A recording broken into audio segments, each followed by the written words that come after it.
Countdown for blast off. X minus 5, 4, 3, 2, X minus 1, fire.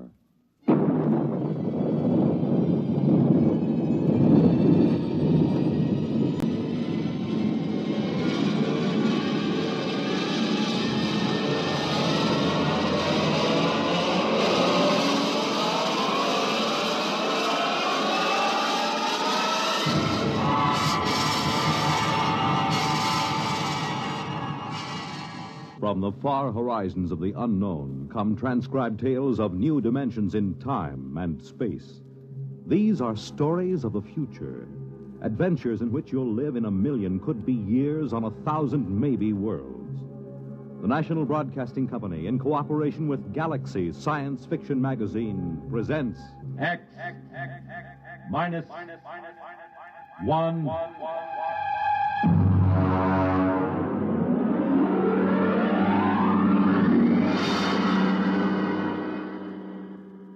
Tonight, Student Body by F.L. Wallace. Our story in 1 minute. Girl. Boy. Moon. June. Ring. Wedding. Home. Money. Baby. Money. Education. Money. Retirement. Money. Solution? United States savings bonds. There's a smart couple. They're looking to the future. They know how important it is to plan for the future now with savings bonds. Yes, the plans you make today will determine what kind of tomorrow you have. Are you a student? Are you a young married couple? Are you approaching the golden years? Whatever your age, whatever your situation, savings bonds can be a big help in making your tomorrow secure and happy. Plan wisely. Buy savings bonds regularly where you work or where you bank. They're a good investment. You're saving your money and you're earning more. Series E bonds pay 3% interest compounded twice a year when the bonds are held to maturity. And savings bonds are as safe and sound as America itself. What's more, they're protected against loss or theft. For the big things in your life, be ready with United States savings bonds. And now, Student Body by F.L. Wallace.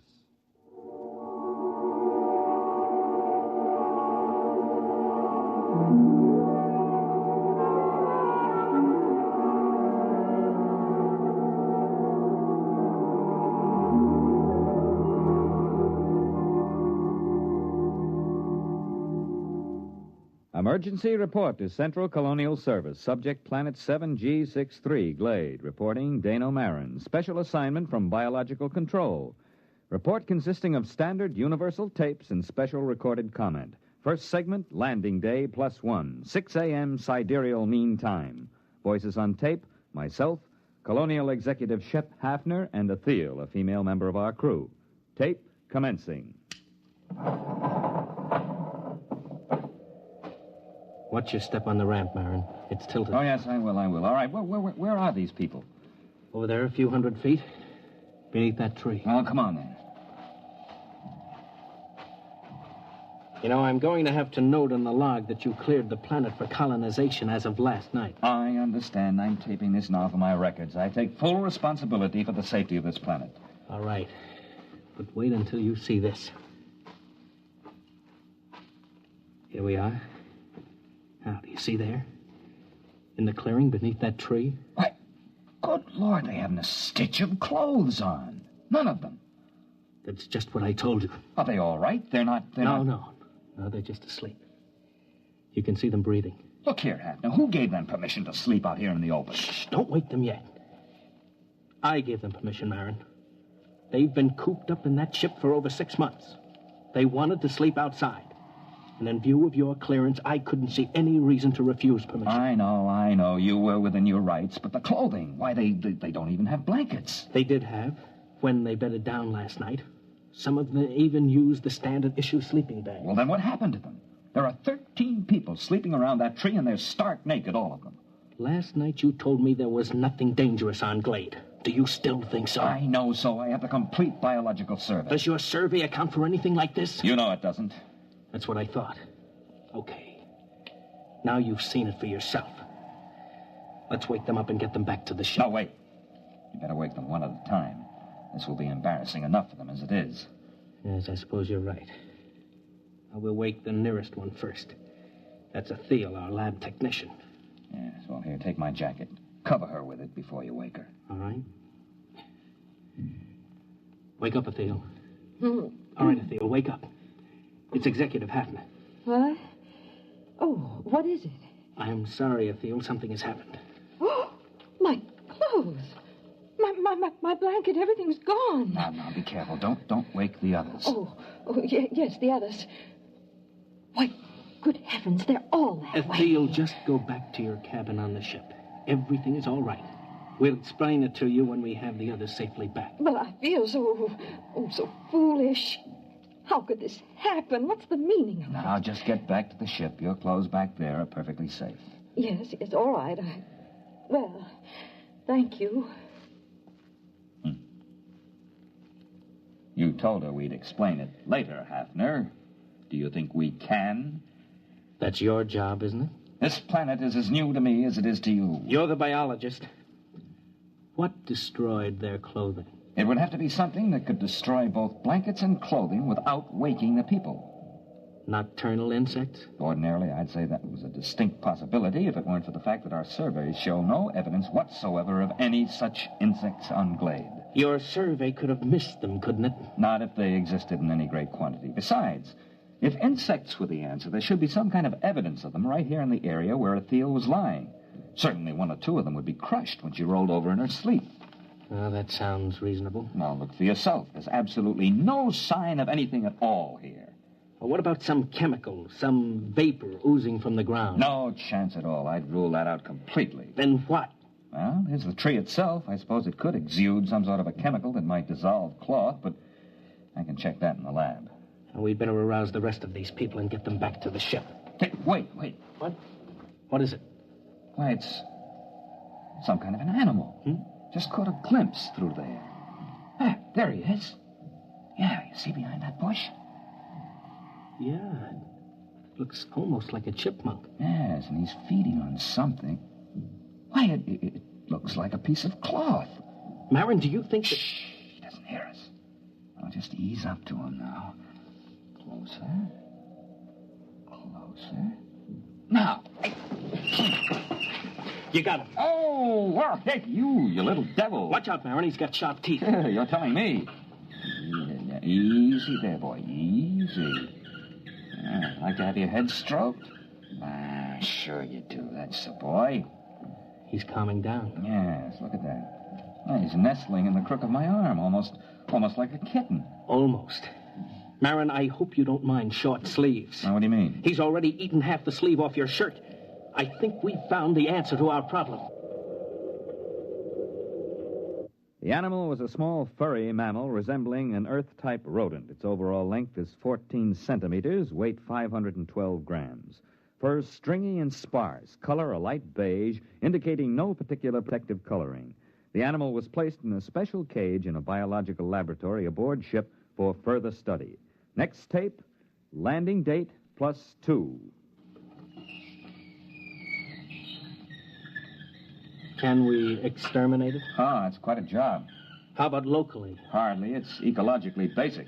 Look, Marin, you're from biological control. I've just got an executive's rating. Well, look, you know how control works. They send a survey ship over and record the neural currents of the animals. They get everything that has a brain, including insects, and they take a few specimens to check the patterns. Now, here's the report on Glade. The survey shows that this animal is one of only 4 species of mammals on the planet.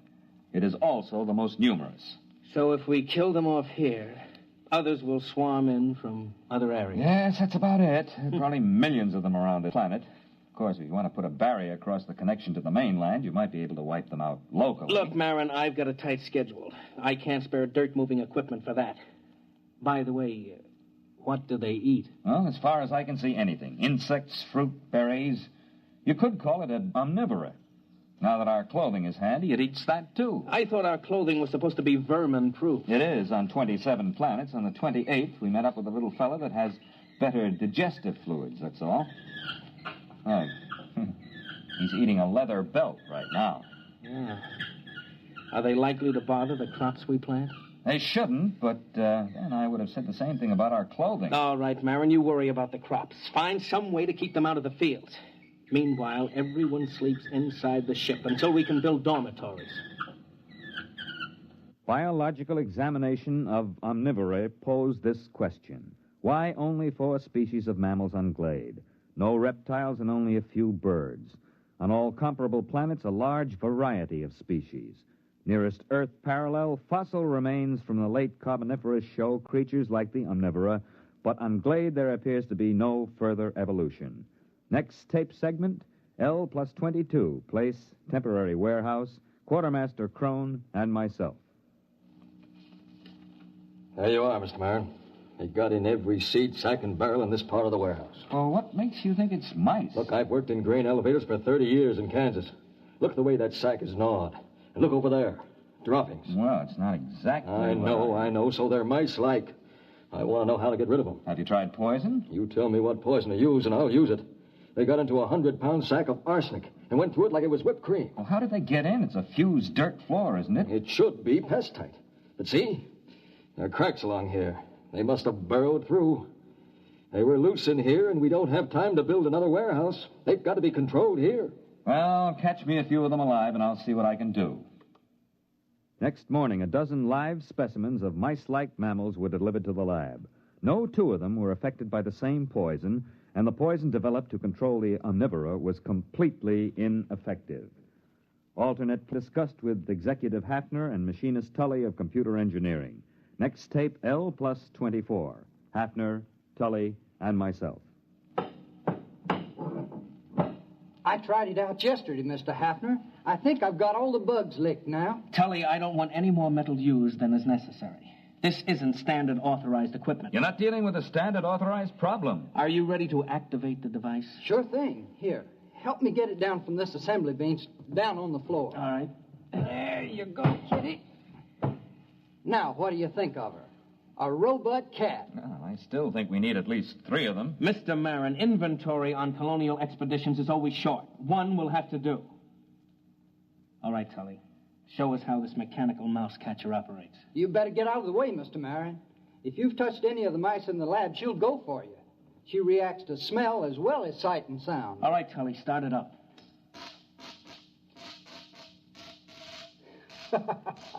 All right, kitty, go ahead and have a good time.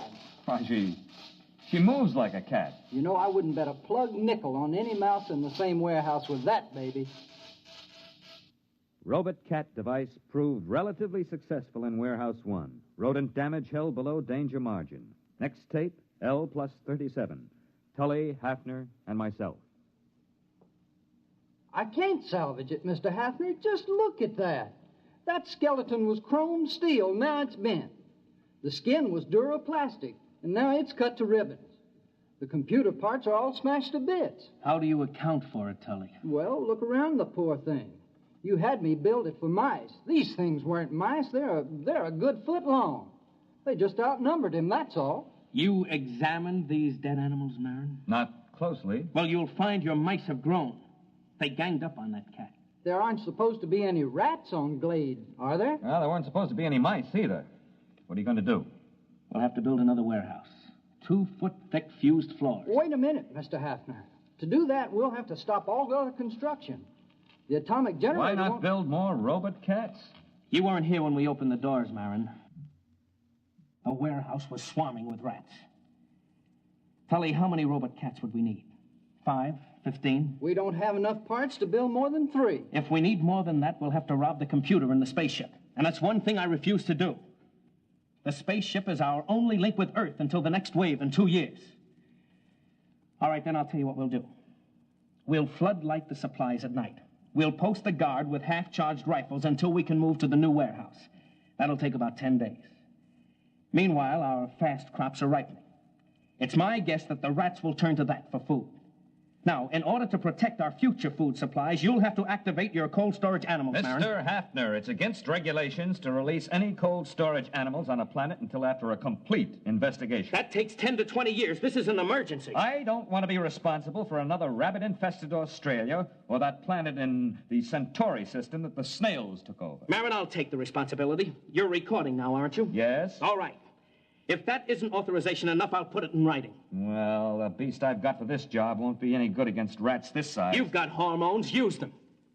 Dead rats were gathered and frozen for further study. Observed animals, a wide variation in size. Internally, a lack of uniformity in organs. Some specimens had huge fangs and delicate jaws. Others had tiny teeth and massive bone structure. Obviously, the most scrambled species ever encountered by a biologist. Reproductive cells were especially baffling. Proceeding with hormone treatment on cold storage Earth animals. Next tape, L+39. Lab technician, Atheel, and myself.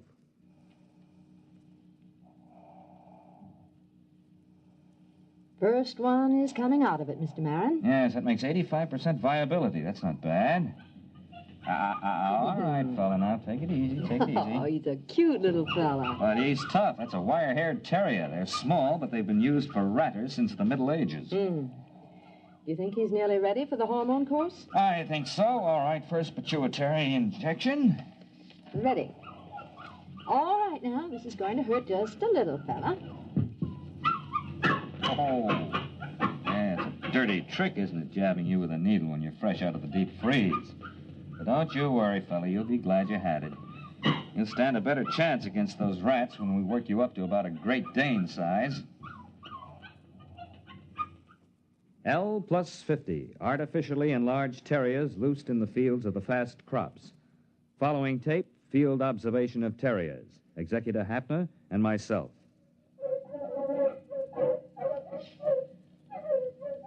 How long have they been at it, Marin? Since daybreak. I have to bring the dogs in at night and shoot them full of antibiotics. Will the dogs last? Well, this crop will be harvested in about a week. We'll make that. And there'll be 2 weeks to rest up before the next fast crop shows above ground. I think we've got the rats licked for a while. Well, when you get a chance, you might ask some of those PhDs in Central how they happened to hand us a survey and forgot to give us a few details like mice and rats. I have been checking on that, Mr. Hafner. I don't think there's any doubt. When that survey was made before we landed, there weren't any mice and rats on Glade. Then where did they come from? How did they get here? I don't know. But we're going to have to find out. Research project on pseudo-mice and pseudo-rats interrupted by field trip with Biological Survey Officer Whitehead. Tape L+63 in field geological survey vehicle. Whitehead and myself. You think you got troubles? Can you read a sonar map? No. Here, look. See this scope? It reads straight down about 10 miles. I'm supposed to be out looking for oil shale, but I got kind of interested in this. Look, first few feet down, you can find fossils.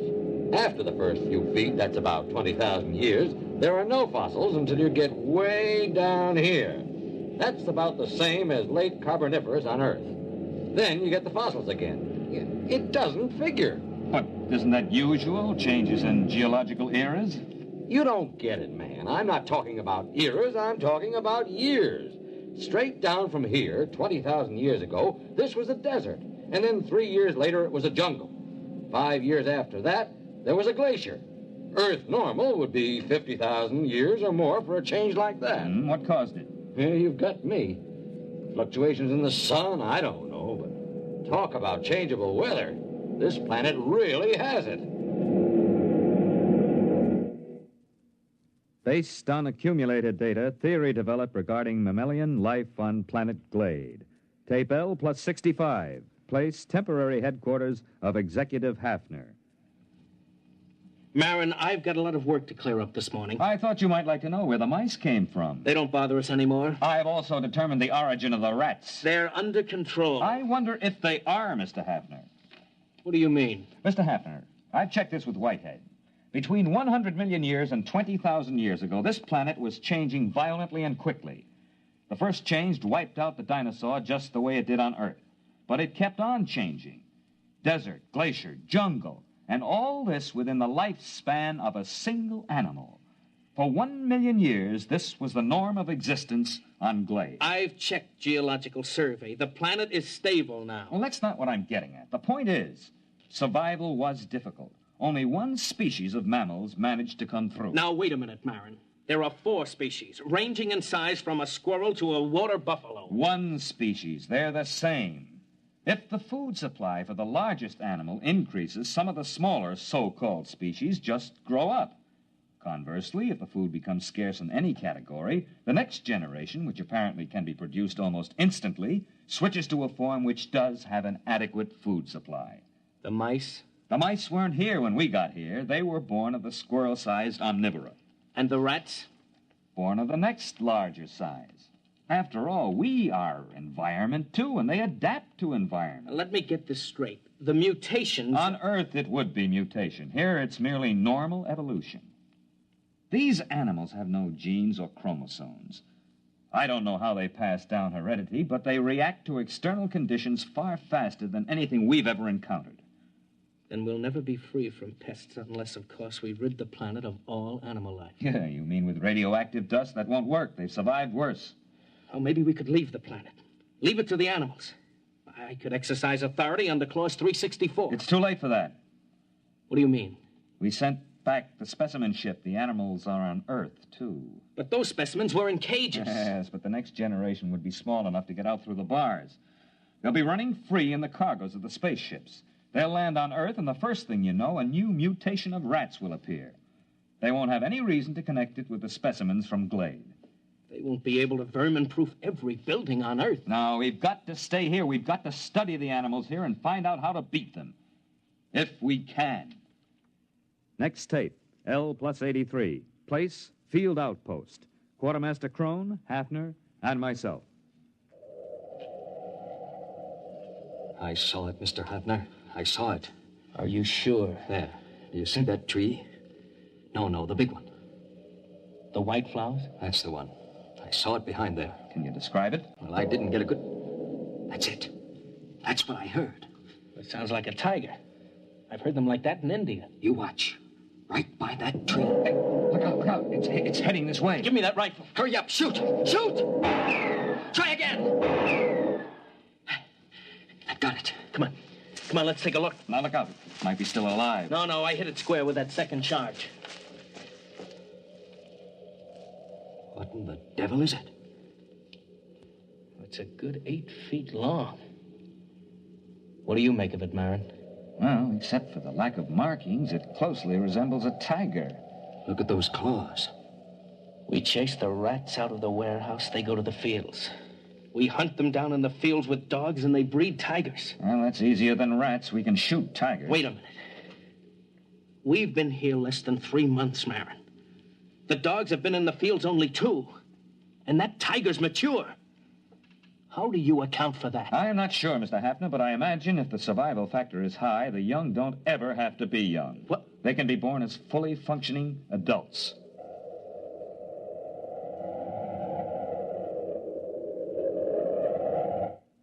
Development report. Mice under control. Field rats under control by terriers. Tiger-like animals under control with searchlight and rifle. Additional complication. The original animal developed an appetite for electrical insulation. There is no protection except to keep the power on at all times. The last tiger-like animal was seen at L plus 130. After that, the attack ceased. By L plus 2 years, the animal seemed to have been controlled in all its forms. However, 3 months before the next colonists were due, a new animal was detected. Food was missing from the fields. Dogs were useless. The animal seemed to roam the fields, and the dogs did not attack. Patrols were unable to find the animal. Tape L plus 2 years. Hafner, Engineer Tully, and myself. Now, here's the way I'm rigging it up, Mr. Hafner. Whatever it is, it spotted the photoelectric cell rig. So I've worked up an alarm that reacts to body radiation. You're sure the animal won't spot that? Well, I'm burying it in the field. Then we'll move the visible alarms to another field. All right, Tully. As soon as the alarm goes off, notify Mr. Marin and me. Do you understand? Yes, sir. Just as soon as the alarm goes off. L2 plus 15. Radiation alarm sounded. Place, field station, Hafner, and myself.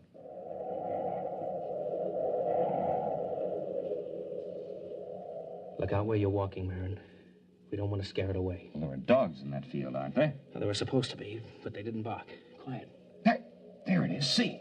Huh? It's in between the rows. Look out. Give me a clear shot. Now, wait a minute. Don't shoot. Look, Marin, I'm the executive here. I say it's dangerous. Dangerous? That's why you can't shoot. It's more dangerous than you know. Quiet, quiet. It'll hear you. We're downwind. Now listen, Hafner. This is important. I don't want any lecture now, Marin. I don't want to lose the shot. You've got to listen. That animal could evolve mice. We stopped mice and it brought rats. We turned back the rat and provided the tiger. All right, we stopped the tiger. Not really. There was another animal being formed. The one that's in that field now. It took the animal 2 years to create it. How, I don't know. 1,000,000 years were required to evolve it on Earth. He's moving away.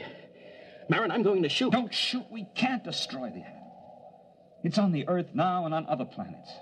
We've never even been able to get rid of our own rats. How can we exterminate this animal? All the more reason to start now. Get down and give me a clear shot. Listen. Are their rats better than ours? Will their beasts win or ours be stronger? Or will the two make peace, unite, and interbreed? It's not impossible. This animal could do it if interbreeding had a high survival factor. Don't you see, after the tiger, they bred this thing. If we shoot it down, what'll come next? Look at it, standing erect. Opposable thumbs, binocular vision, a large brain capacity. This one I think we can compete with. It's the one after this that I don't want to face. Marin. Marin, it must hear us. It's looking this way. Look at it, Hafner. He's holding his hands up to show us he's got no weapon. Drop your rifle. Are you sure? Drop your rifle!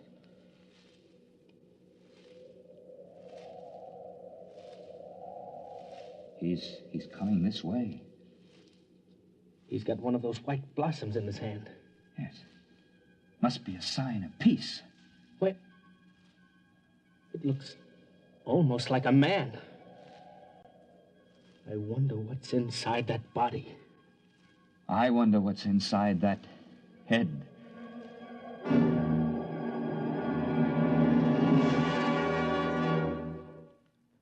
You have just heard X-1, presented by the National Broadcasting Company in cooperation with Galaxy Science Fiction Magazine, which this month features Verbal Agreement by Arthur Sellings, the story of an unsuccessful poet who was forced to ask what it was the aliens could want that was half as precious as the skins they wouldn't sell. Galaxy Magazine, on your newsstand today. Tonight, by transcription, X-1 has brought you Student Body, a story from the pages of Galaxy written by F.L. Wallace and adapted for radio by Ernest Kenoy.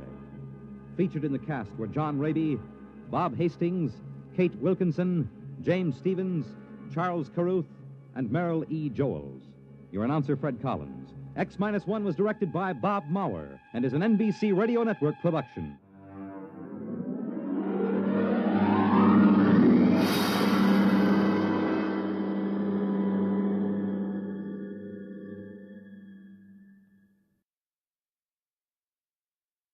Suppose you met a man in a tavern and he told you quite seriously that he wasn't a man at all, that he was the last Martian left alive.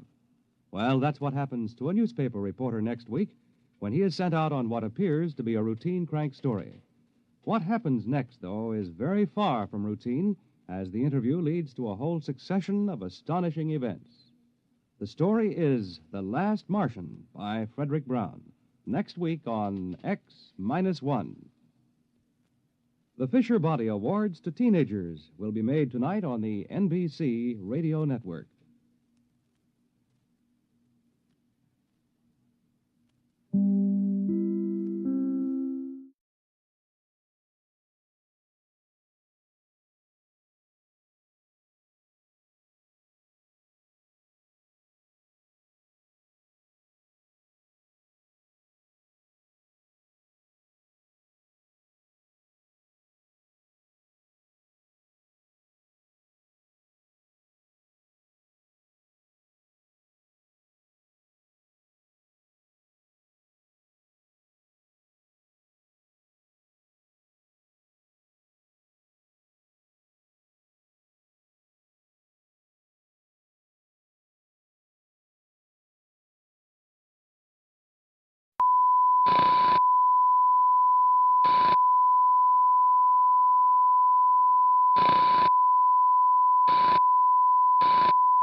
Wow, good morning, like totally wow. Hello. Is anybody there? If you are, please go away. I'm tired, I just want to go to sleep. No, really, I'm okay. I'm fine, okay. Sheesh, give me a break. Oh my gosh. So how are we today? Anybody? Anybody? No?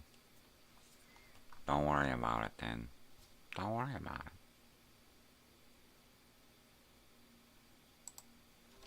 Ah, jeez. That means that I'm live.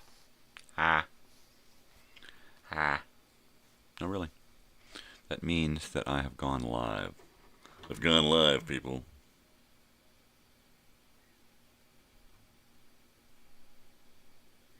I'm live. No, really. I can do this, yeah. I can do it. Let me do it. If you let me do it, I'll do it. I've got to get this photograph here. Hello. Hello. Hello. Hello.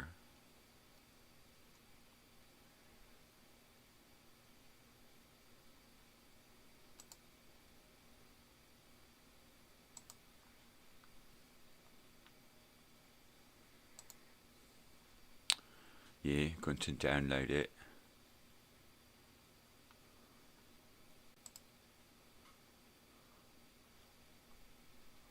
When we were young, yeah, we was young. We was young. Yeah, that's it. Oh. Gosh, ain't that swell? Ain't it just swell? Alright, I'm just moving a couple of little things around here that I want to show you this morning. I want to make sure I got them all there.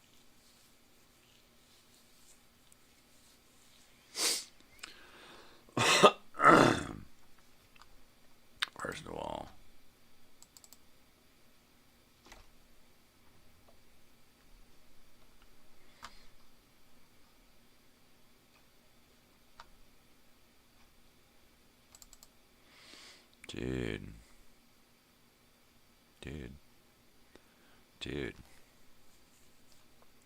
dude,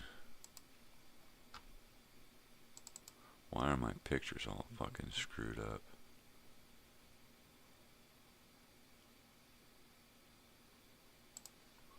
Right, I want to know why. Want to know why my pictures are all screwed up.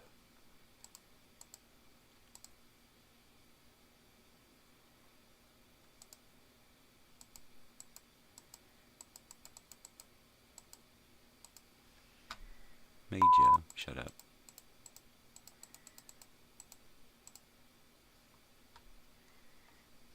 Yeah, that's a good one, yeah.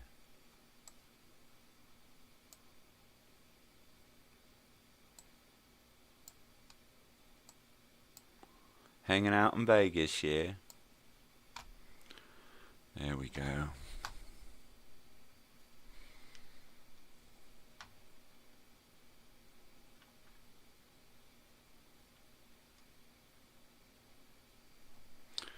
There we go.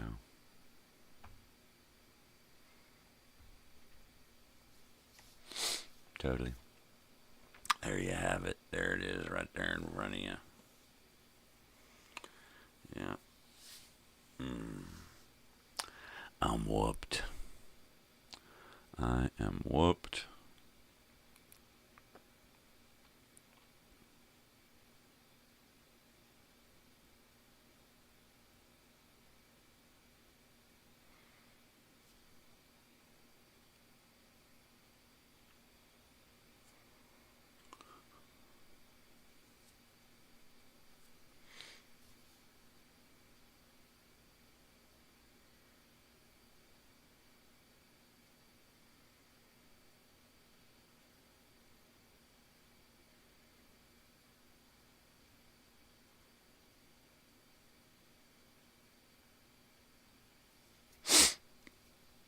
I'm sorry. Did you say something? I'm sorry, I was in my own little world there for a second. I was drifting. I was going. It's going deep.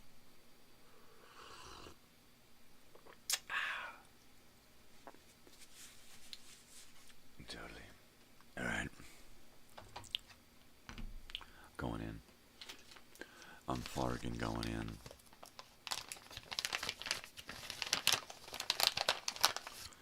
Going. Bloody going. Good to do a bong hit or two. Just a couple of bong hits. Nothing fancy. Yeah.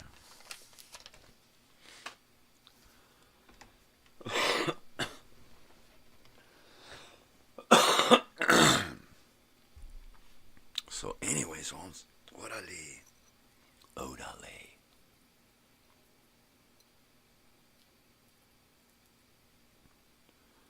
Where the hell did we stay? I don't even remember where we stayed. The Horseshoe, I think? No, we weren't at the Horseshoe. We were at the, we were in Paris. I don't remember what part of Paris we were at. Versailles Tower.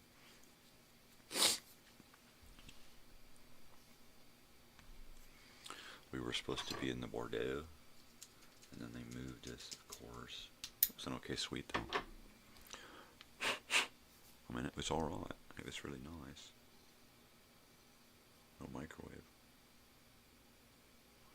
I don't know, maybe it's because the microwave's like a bomb, yeah. It's like, you could really muck things up with a microwave. Like leaving an iron on.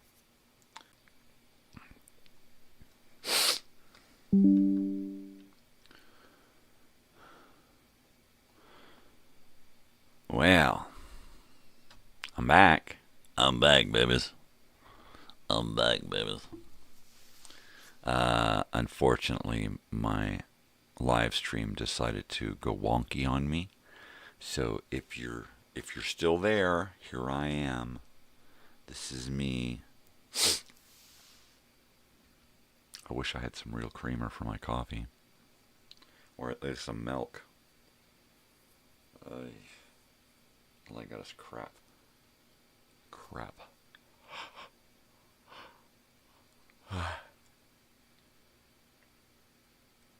It may not cut it. It just may not cut it, yeah. I might have to just rip into me soul. I don't know what the hell I'm talking about. Too much sleep, not enough coffee. Right? Right? Did I even brush my hair? Fuck, I don't know. I don't care. I don't care. I don't give a shit. It's only hair, man. What are you gonna do? What are you gonna do about it, mister? We'll fight about it.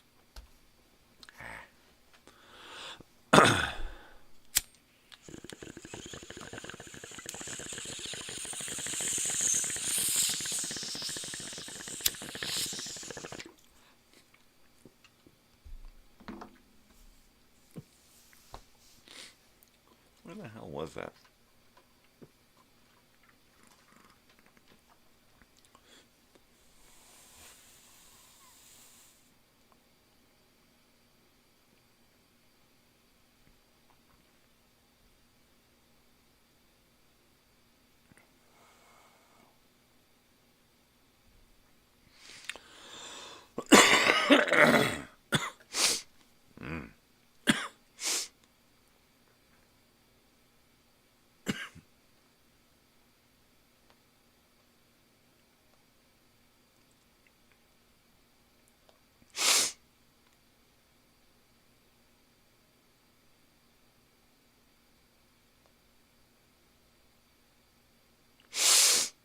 Yeah, we were in the Paris, but we were across the parking, and it's a building here. It won't show me what it is because it's just a part of the Paris.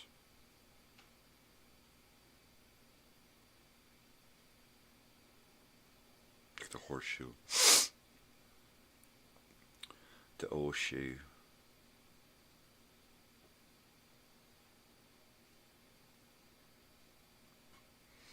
Well, that was cool. It's a good stay. It was good fun. Good fun. Well, here we sit, broken-hearted.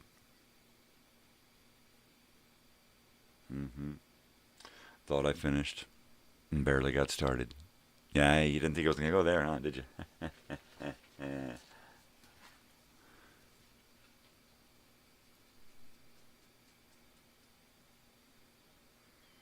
Too quiet. Too quiet. Too quiet. He's too fucking quiet, man. There. Now we got a little noise on there, huh? A little background noise never hurt anyone. It hurts, it hurts. Yeah, I'm done with Nova. I'm done with That's Incredible. Got a little bit of In Search of left, and then that's it. And then be sure to watch it, people, because it's going. I'm going to be doing my copyright school here soon, and of course I'll probably have to dump a bunch of crap.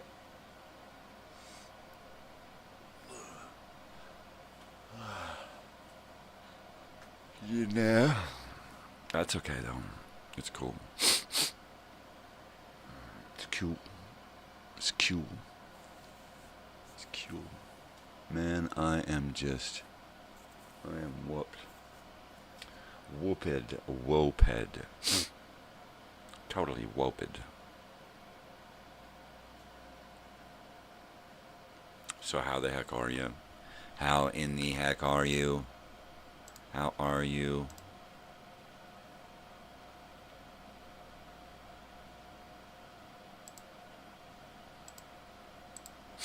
So that's there. That means this one's over here.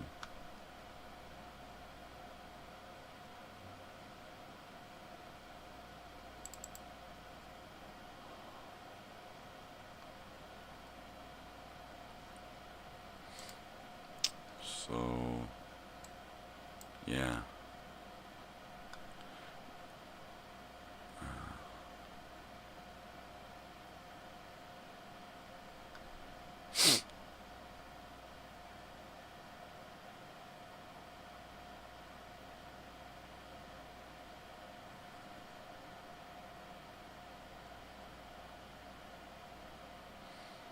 Oh, I'm sorry. Was there someone there I should be talking to?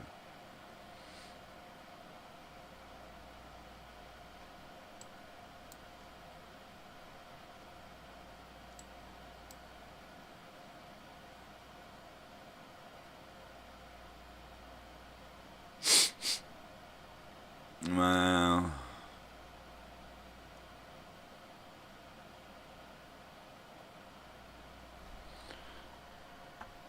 Totally. Anyway, I'm just looking at this thing here. This thing is the next, well, not the next concert, but the next Vegas trip is this thing.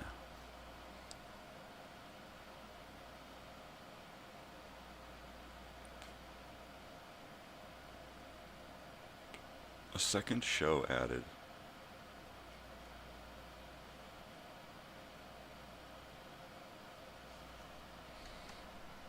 Same lineup. Wow, this is a lot of lineup here. This is quite a bit of lineup.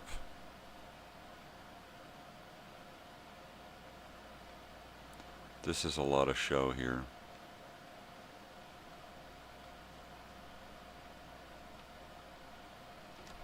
Anybody want to go in my place? I want to see about 6 bands. And that's it.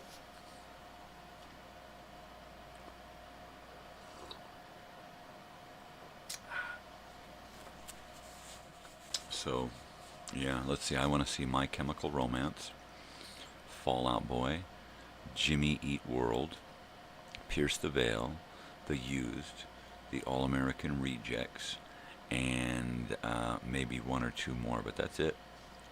That is it.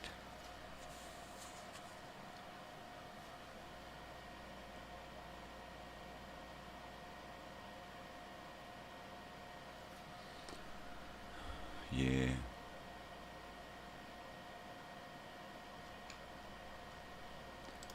And hopefully they'll put all of the opener, the headliners at the end. You know, and if I can just kind of show up for the used or the All-American rejects, if I can get there before the All-American rejects,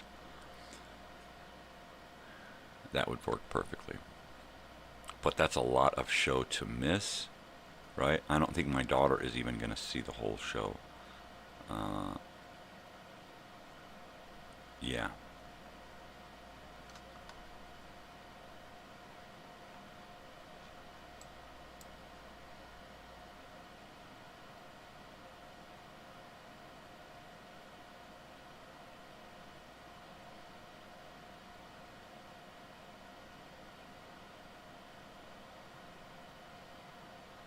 I don't know what that means. Is that the date? The 19th or something?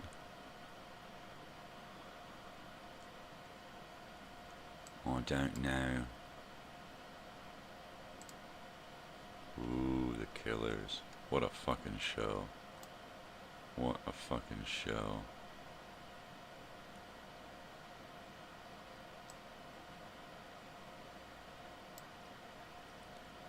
Yeah. What a great fucking show. Hey, look, that's me. Fucking something happened in the old sending of the photograph there. That's a great fucking shot. Man, the lasers were awesome. My daughter's like, why is it so misty in here? And I'm like, and then the lasers come on. I'm like, oh, right. They gotta keep it a little foggy in there for the lasers. And there was a lot of lasers going on, man. What a lot of lasers.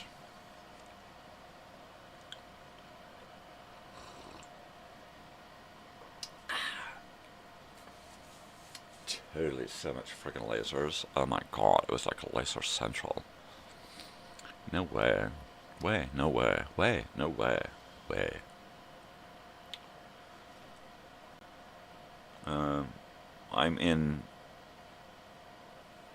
I'm in regular contact now with random people from the past. And regular by I'm always talking to someone, communicating with someone from the past. Random, I never know who the hell it's going to be, right? I mean, I hope that people will contact me directly, and then when someone does, it's like, oh my gosh, I didn't know it was going to be you. You know, wow, this is an unexpected pleasure. You know, and then we get to, you know, discuss, well, what about this other person? And we're like, you know, well, that's the way the cookie crumbles, right? Sometimes you can and sometimes you can't. Not everybody is going to make it to this event. Not everybody is going to want to come to this event. I fully get it. If I can get some ambassadors out there, right? If I can get ambassadors out there to get people to come to this show, to the reunion festival, yeah. I mean, what a great fucking show this was. It was just fucking great. It's fucking great.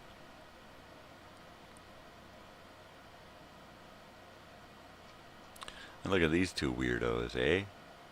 Look at these two weirdos, these Killers fans. That's us.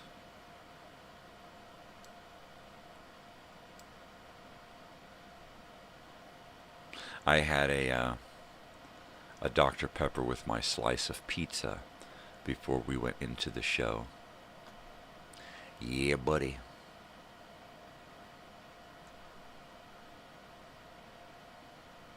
Ah, my beautiful girl. She's so originally her. She's the bee's knees. She's the bibbidi bomb. What a killer show. It was killer. The stage was highly unexpected and was an awesome surprise. The fact that they had the shape of the Vegas sign here, and then they used the hell out of it. You know, these guys formed in Vegas and got their break in Vegas, and really cool stuff.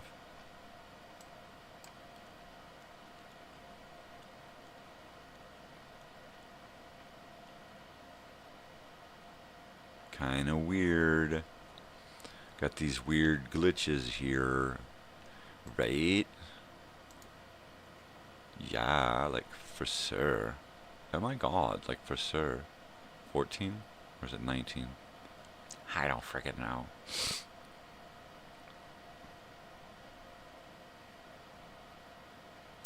So when we were young, most of the bands are going to be playing an album from their early career. I think their first album, right? Except for Fall Out Boy, they don't do theme concerts. So Fall Out Boy is going to do whatever the hell they want.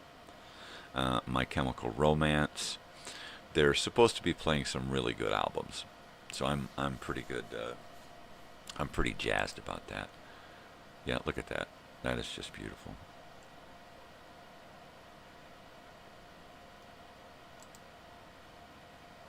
Just the colors, the color combinations, it just kept going, just freaking crazy cool, you know. This is my artsy. Oh man, this got one messed up too. I'll have to load up another copy of this.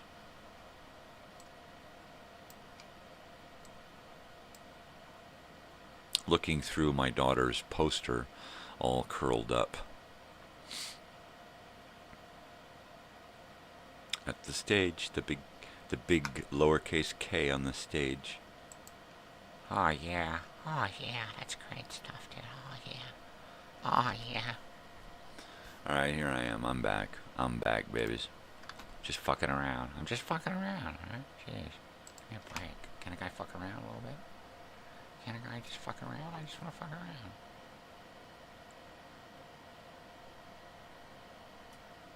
Totally, man. Okay, so like if oh man, it's Friday. It's not a real good day for people to show up. People usually don't show up on a Friday, man. I usually sit here by myself on well, not all Fridays. Some Fridays somebody shows up.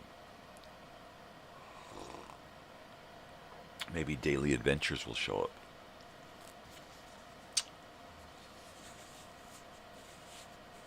Right?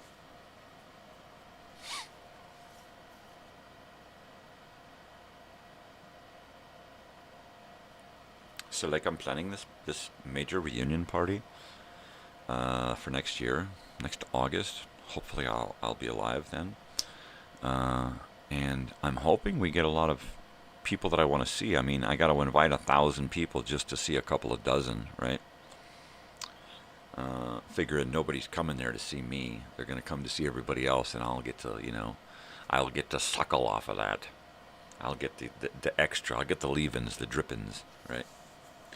Hey, can I hang out with you? I'm sorry. Okay, never mind. I'm sorry. I'll go over here. Right? So, I'm looking forward to it. I'm so looking forward to it. Just putting together a budget. Just putting together t-shirts for the budget. I'm going to start off with vintage replica vintage t-shirts, right? So we're going to reproduce a few old vintage t-shirts and like that. I'm actually going to see if I can get an online source to... You know what? Actually, I've got a shirt with a graphic on it that I am probably going to have... See if they can reproduce a couple of different shirts that I have, because I have a few vintage shirts. So I'll get Tracy, see if I can get some of those vintage shirts reproduced. I've got photographs of some vintage shirts, and hopefully these guys can can work their magic with it. Because like I said, this is all going to be on a donation basis. I don't have penny one to spend on this party. I used up all of my resources creating this room and creating this online what do you call this console here, and all of the accessories that go with it, right? I'm kind of tapped. So when we get to doing this party, it's all gonna be on the backs of those people who want to buy shirts. Not buy shirts, I'm sorry, we're not selling shirts. We're giving shirts away for donations. You donate a certain amount and you get a shirt. You donate another certain amount and you get a ticket, right? So that's how we're doing that. You want to guarantee a spot, you want to guarantee this thing is going to happen, donate and get a shirt, right? It's going to be later. We're going to be doing tickets for donation. Up front, it's just going to be you buy a shirt, you donate some money, you get a shirt. If we get enough shirt donations, we throw a party. If we don't, I take the excess donation money and send everybody out another shirt. That's it. End of story. Everybody gets shirts, and then if the thing just doesn't materialize because not enough people are interested, then everybody gets shirts. We send out the remaining balance of the shirts to cover, the fact that you're making a huge donation and getting a shirt. Well, if the huge donation doesn't get you anything, then you get another shirt. That's it. That's all we can do. That is all. My goal is to have a 4-day, 3-night reunion festival weekend with live entertainment and lots of fun. And I'm going to do everything I can to pull that off, come hell or high water. Even if I have to drag myself out of the grave to do it, I'm going to make it happen. So there you go. I'm going to hopefully have my daughter not plan anything for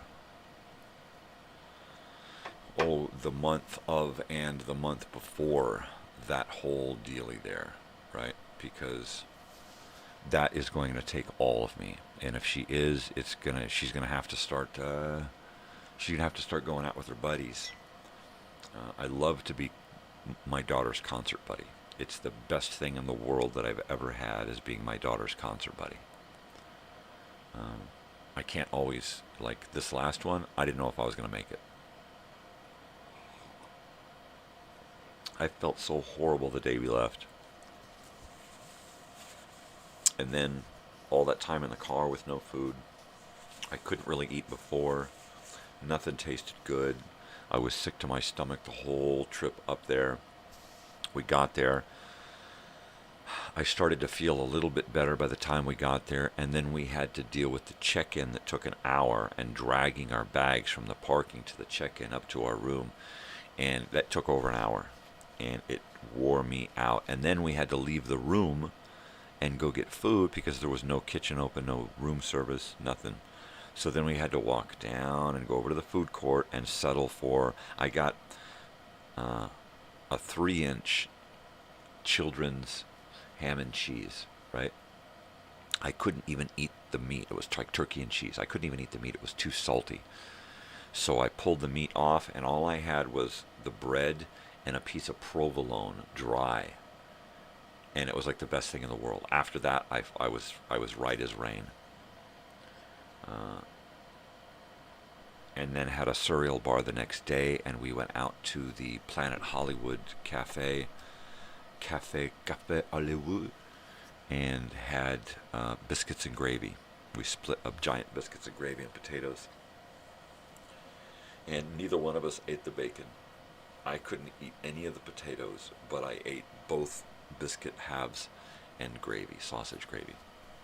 It wasn't horrible. It was okay. It was really good. The biscuits were great. The gravy could have used real sausage instead of that chopped up crap. But it was good. It was good. That and some orange juice, and I was set. From then on, I was good. I was good. As long as I kept eating, I was good. And then we split a Subway sandwich the second day. We just split. We had a tuna and avocado. Ooh, my daughter and I just loved that. So we got this big, giant tuna and avocado. And I ate most of it. And I was proud of myself for it. And then, of course, pizza before the show. And you got it In and Out after the show. Oh, In and Out. Oh, it was to die for. It wasn't a long wait. There was a billion people there, but it wasn't a long wait. The food was perfect, as usual. Had a nice Coke and fries. So we're sitting there, right? Well, I'm going to wait until somebody's here to listen to this story, because it's a fun story and I want to tell it. I want to tell it to somebody who can go, ooh, no shit. So I'll wait. If nobody shows up, I ain't telling the story. I'm not going to tell it. So when somebody shows up, just say, hello, I'm here. And you're not going to know. You're going to show up and go, how come he's not telling a story? He's always telling a story. How come he's not telling a story? Because I'm waiting. I'm waiting for somebody to show up. Hello. Oh my God. Can you please? Oh my God. Can you please tell me? Oh, no way. No way. No. Okay. So I'll tell you some stories about us being in this room. I wanted to take a bath. That's what I really wanted to do. This room had a really nice bathtub.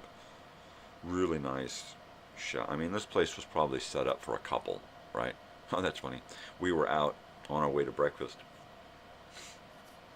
And, of course, you get accosted on the way by different people wanting stuff. One guy who stopped us was one of those DJ guys. And he was trying to raise them. Of course, everybody's got a thing, right? And he seemed pretty legitimate. He seemed like a really nice guy. And he, I don't even know what his name is. SCTYB. Scotty B. Is that it? I don't know. So, ooh, my stomach is dancing. So, I had $5. I gave him $5 and a hug and my card. And maybe he'll stop by on the show at some point and say hi, and I can get over to his stuff and we can look at some of his stuff together, right? So there's that.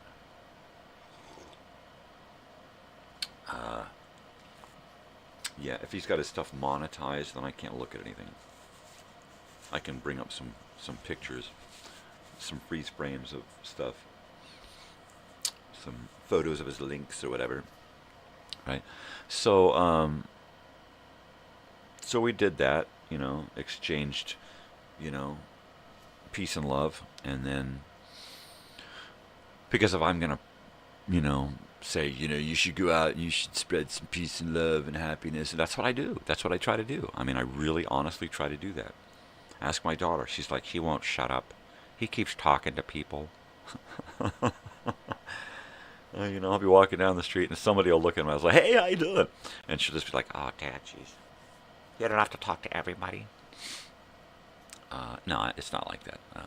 But, if somebody makes any kind of connection with me, then I'm going to let them know that I'm open to that. Right? We left that guy... this DJ guy, raising money to help keep kids off the street and out of drugs and stuff, right? And, I'm not going to go yes or no. he gave me the usual, Vegas Strip, I need money thing. And he seemed legitimate. And he talked of having just, rescued kids from drugs and the streets. And, positive message, sure. I'm going to give you the benefit of the doubt that you're on the up and up, right? And so we left that encounter and went up the stairs into the Planet Hollywood, and a guy, of course, in a suit right there at the door says, tell me you guys aren't a couple. Are you guys aren't a couple? And I said, dude, it's my daughter. And he says, oh, right, yeah, okay. Daddy-daughter concert thing. He says, all right, be cool. I guess he was going to try to set us up with some kind of couples thing. Yeah, we're a couple. We're a couple of nuts. Now get off it. And I said that. My daughter's like, Dad, stop it. She never says stop. She never says, oh, Dad. She says it with her eyes.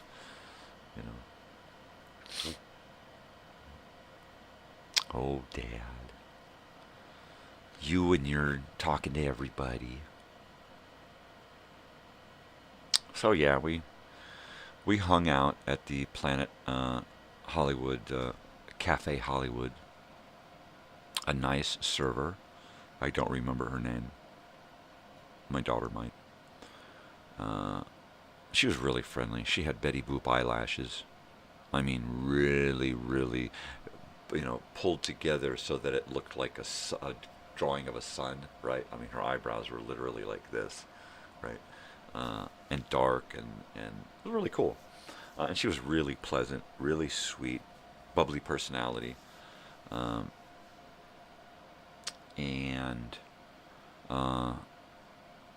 It was nice. I didn't get normally I would have walked around and looked at all of the pictures and the stuff, but it's all just stuff, paparazzi stuff, pictures of Arnold or what's his face, Stallone with this person or that person, or this person or that person with this person or that person, and it's just, yeah, a bunch of Hollywood ass kissing is all I see.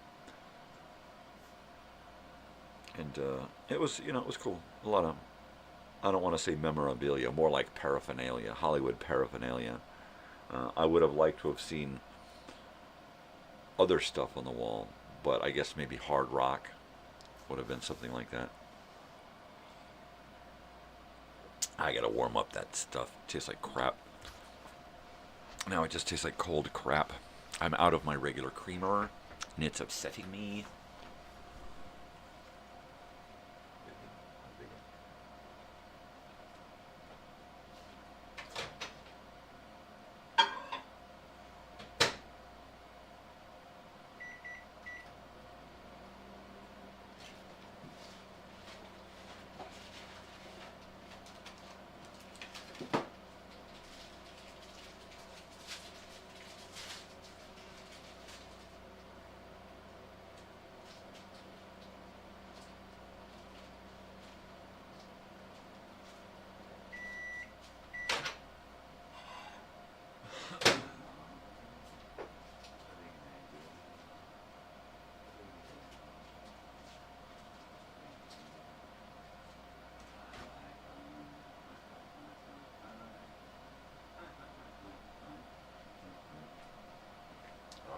So,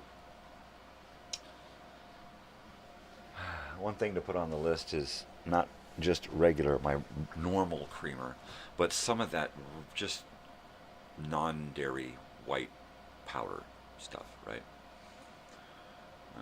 Or even powdered milk would work, right?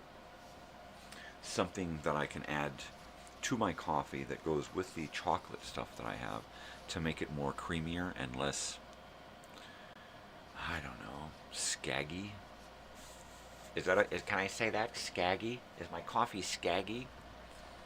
Skaggy Maggie's coffee. Yeah, that's it. The other night on my show, I brought out a few props that I'm going to be putting on my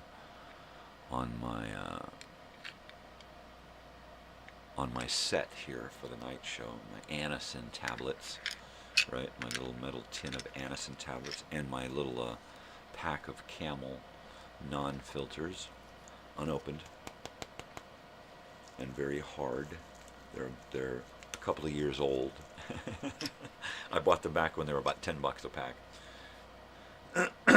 So now what are they, $300 a pack of cigarettes here in California? Hey, you know, if you gotta have it, you know, why not go into hock? I had to mortgage the house so I get a carton of cigarettes, honey. Yay, we can smoke now. And as I reach for my lighter and begin to inhale smoke,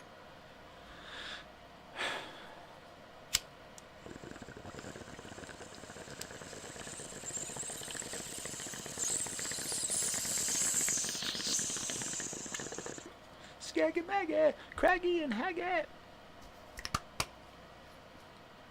My feed seems a little glitchy on my monitor, but it could just be my monitor. I'll have to wait to see if somebody out in the world there says, hey, why are you glitchy? Or, no, man, you're cool. It's not glitching over here, man. It's cool. It's just you, man. Like, I've heard that my whole life. Other people get, oh, it's not you, it's me, right? And then with me, it's like they look at me and go, yeah, it's you. It's definitely you. Ain't none of us. It couldn't be us. It's got to be you. Right? Craggy. I got to eat.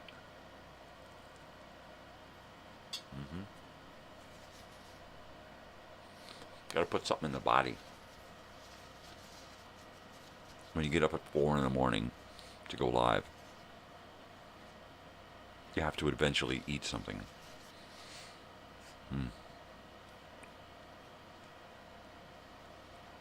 Somebody chimed in about tours at the high school and the junior high.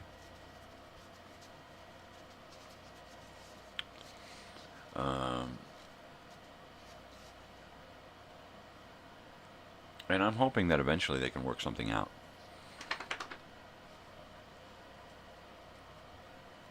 If I could make this epic, right?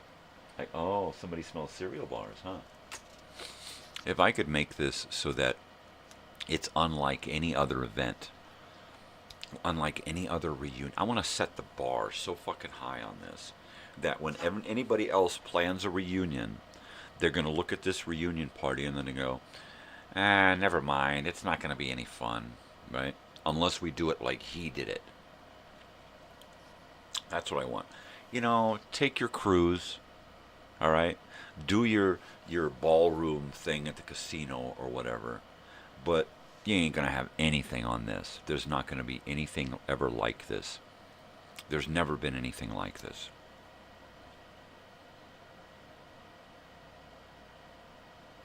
It is going to set the bar so fucking high. Period. End of story. All right, you'll have to wait. You'll have to wait. It's my turn first.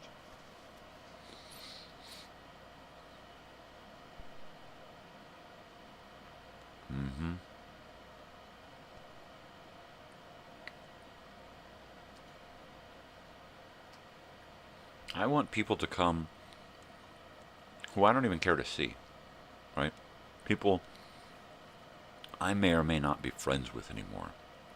And I hope they come, right? Because it's not about me. It's not about my hassle with anyone, right?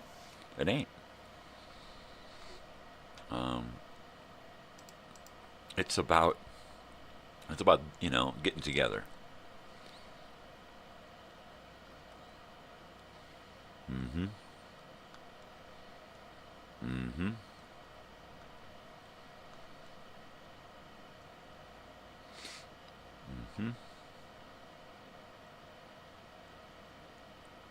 Wow.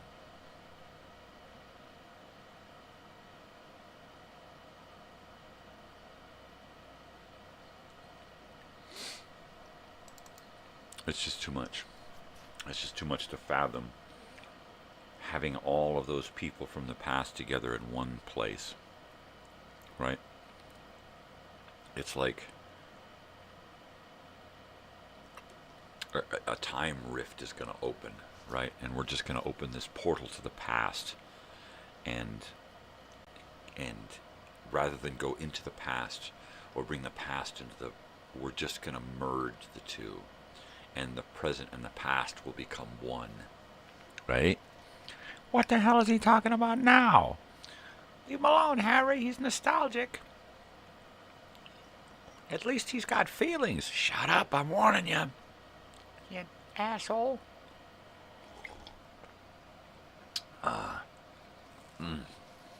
That is horrible coffee. Yeah, I got to do something about that. I guess we're going out today to do some shopping, because I can't keep drinking that. Oh, this is Friday. That means this is the weekend. So that if this is the weekend, then I've got to put together a program guide for next week. I just finished last night uploading all of the stuff for next week, all of the programming.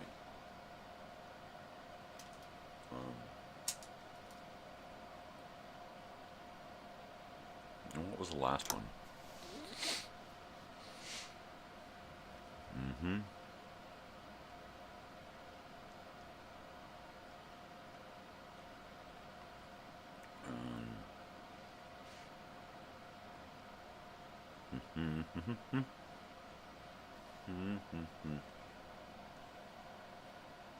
Social sex attitudes in adolescence. That's what I do.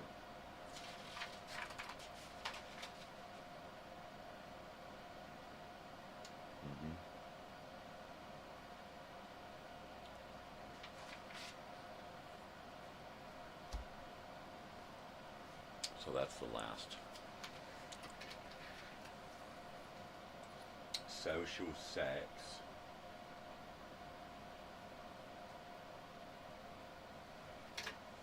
Attitudes.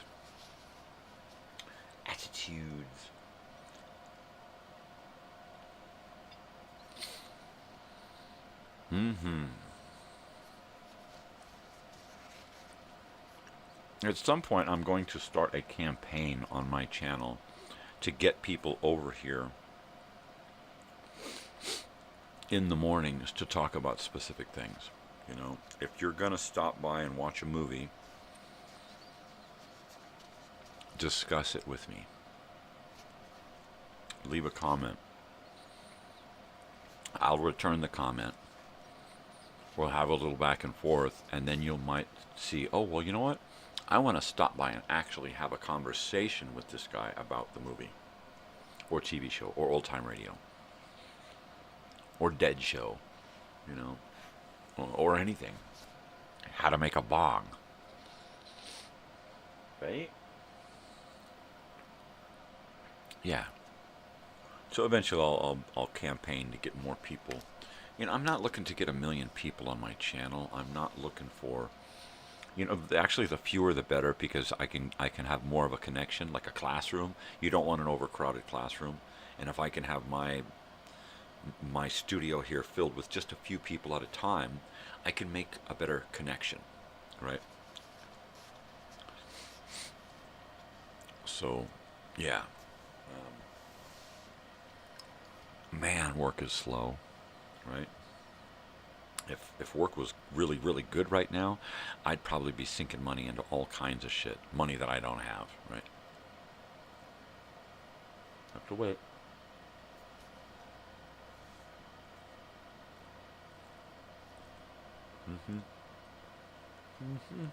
There you go, baby.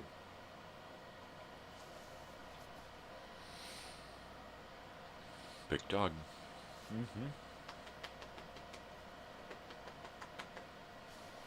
So, my wife tells me about the dogs. She's like, they didn't do anything. They just sat around, moped around. Both of you were gone, and they didn't want to do anything. None of them wanted to eat. None of them wanted to go outside. Nobody wanted to play. They just moped around. Bessie, big dog here, she didn't move. She didn't do anything. She wouldn't go outside. You had to put her collar on and drag her out to get her to go outside. She wouldn't eat. They didn't even sleep with her. The second night, they didn't even sleep with her. They all slept out here, and that's unheard of. They always sleep with Mom. And they were like, where the hell is everybody? Hello, house is empty, we're upset. Wow. Broke my heart. I just wanted to, never leave them again.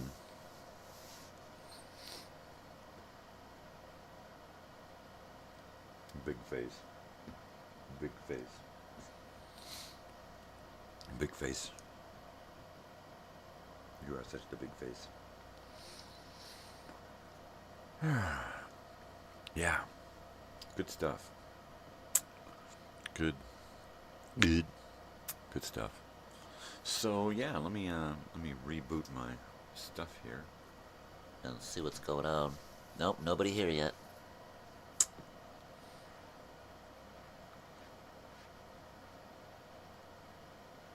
Yeah, I was really out to have a good time. Not a party animal good time, like most people's idea of a good time is like, we're going to go out and we're going to hit so many bars and we're going to have such a good, or we're going to go out and we're going to smoke so much doobage, or, we're going to get so much coke. We're going to get so many prostitutes. We're going to go see all these male strippers. Whatever everybody's gig is when they go to Vegas to have a good time. I've never been like that. That's just not my style. Yeah, I'm a fuddy-duddy. I'm more of a family guy. I would rather go spend time hanging out in the room with my daughter or family, and do that kind of stuff. Do the family side of Vegas. And even then, I don't want to do all of that shit that they want you to do, right? Because that's what they want you to do, is what they want you to do. And I don't want to do what they want you to do. Things were expensive, Had we our wits about us, we would have planned a little better and taken a little more. I mean, $8 for an 8-ounce bottle of Coke. $8. Excuse me, Pepsi. I'm sure the Coke was more expensive. Everything. Every meal was $20 or more. You couldn't buy a meal for less than $20 unless you went to In-N-Out, right? I mean, even one sandwich at Subway was, like $32 fucking dollars or something, right? One sandwich at Subway was like $32 fucking dollars.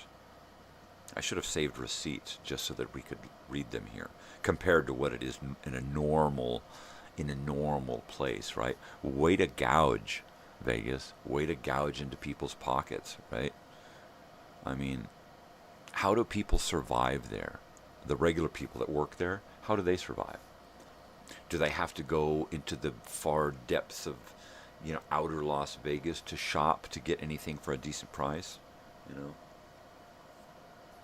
And then there's what? There's no tax or something in Vegas, no sales tax or something. I know there's some kind of taxes different than in California that makes it ooh ah. But my goodness, what a gouging place. And I'm sure it's just because it's like adult Disneyland prices, and everything is gotta be double, triple, quadruple the price. It's just ridiculous. We order food and I don't even look at the fucking price, because if I look at the price, I'm going to want to starve, right? So it's like, okay, just order the food, look the other way. When the check comes, just sign it or fork over a bunch of cash. Here's my wallet. Take what you need and give me it. I don't even want to fucking look, And my daughter, she covered a lot of this. Because this was her thing, And so she's learning about budget and the different prices of things in different areas, and how that when she goes to this festival, right, how they're going to gouge her for $10 for a bottle of water, right? And she's just going to have to pay it because they won't let you take anything in, right? That's just the way it is. They want you to, you know, most of the money they make is going to be on fucking concessions. It's sad. It's really, really, really, really sad. It's, you know, what are you going to do?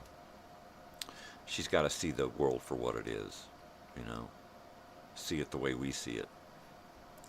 As you know, veteran adults. Right? Oh my God, no way. Did he say veteran adults? How could that be? Adults can't be veterans unless they were like in a war. Oh my gosh, he can't use that word for whatever he wants. He can't just say like, oh my God, I'm a veteran pinochle player. No way, he can't say that. No, not with that word. That word is special propaganda word. Yeah, there you go. There you go. Believe me, I know the word. My father was a veteran of a foreign war. So I know the word veteran.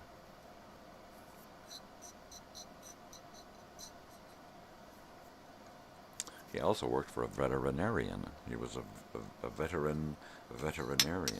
Shut up. Shut the hell. No, really. After the war, he worked in an animal hospital for a couple of years. Went from cleaning stalls up to helping do surgeries. Right? Fuck that. I'll pass. I'll Paso. I'll Paso. Paso. So, like, you know, is there anyone there who wants to chat? Because I'm, like, here to chat, you know. It's Friday. I have one last day to chat. So somebody chat me up. Crap. Coffee. Ugh. I hate it when coffee goes like that. As soon as I started coffee this morning, I went, oh, shit, I have no cream. Oh, not only do I have no creamer, but she just said there's no milk. And then I'm thinking, can I make it to the store before the show? No. I suffer then. So I'm going to drink this crap cup of coffee this morning. And then figure it out from there. Now, since I have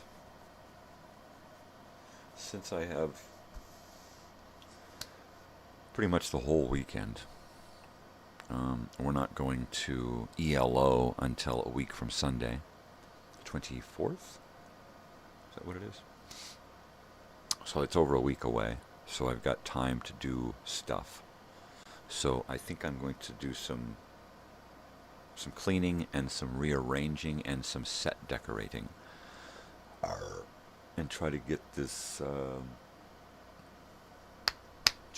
worked out in here so that I can bring this set back to life.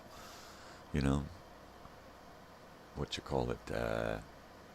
Have some fun in here.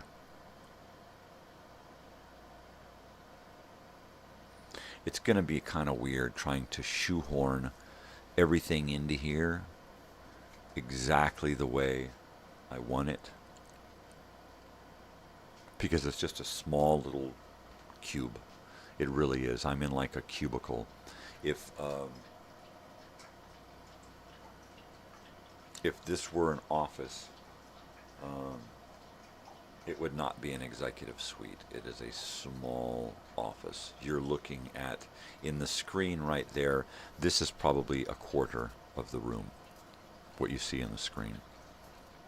It's not a big room. But it should all fit on camera, provided I figure out what to do with this console here, you know. This console might have to go in the way every day just to be out of camera shot, and I may have to use it from afar.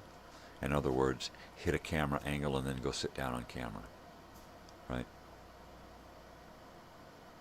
And then when I want to do stuff with the console and bring you along on a little trip somewhere, well, then I'd probably sit down and have a little webcam pointed at me, and we could do something like that. I hate close-ups, so it's not likely I'm going to have cameras any closer than this. Every once in a while, you'll see me on a phone conversation, a video chat, and I'll use a camera that's kind of close up. But then I'll try to shrink that down so it's small. I got to check this. She's eyeballing me. Want to go outside? You want to go outside?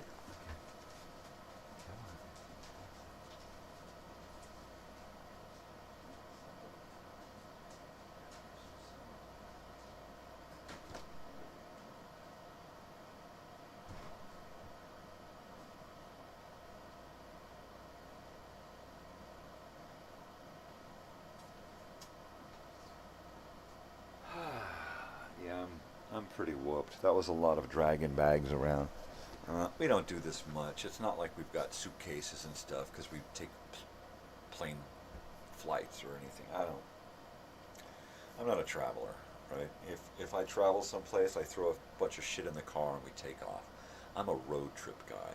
I want to see where I'm going. I want to see what's around me. I want to enjoy it. I want to stop and talk to people and check things out and look at knickknacks and, ooh, there's a museum, let's go check that out. You know, you fly over this shit and it's like, are we there yet? Fucking boring, you know. Yeah, great, it took 2 hours to get there, 3 hours, whatever, plus the, 5 hours you had to spend in the fucking airport. I'd rather be out on the fucking road. Fuck that. You're driving into LA to go to the airport, and I'm driving out through San Bernardino, going through the desert saying, fuck this, I'm gone, baby, I'm gone.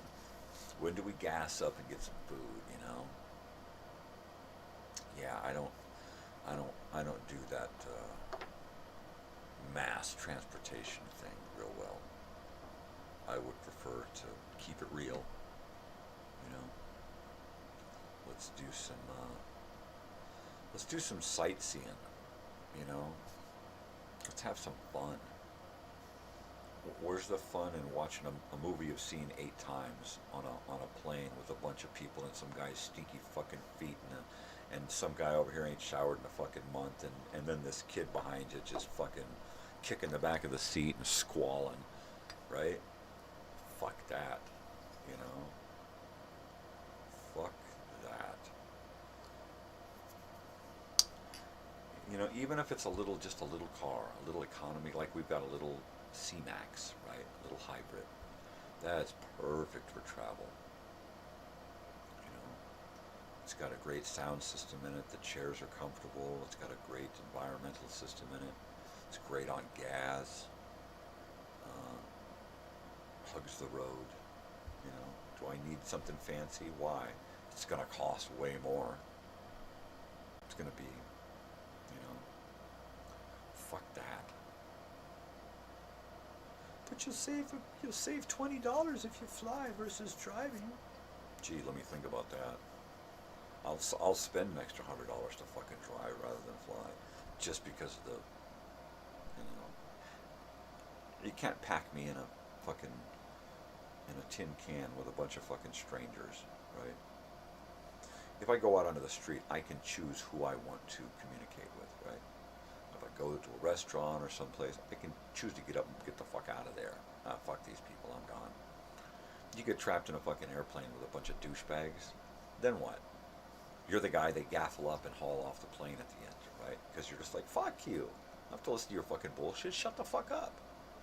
You know, like my goddamn encounter at In-N-Out. Oh, we'll get into that later.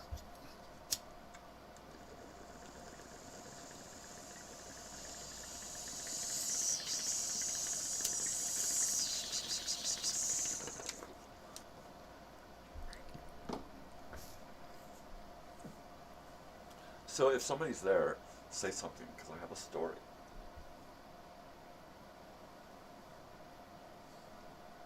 And I know quite often people can show up and be incognito and say, I'm not really here, I'm just a fly on the wall, man. So I think you can make anonymous comments, can't you? Or do you have to unincognito? Decognito, right? Incognito, so you're outcognito? I don't know. God, that was that roach from the other night that I just hit. Last week at open mic.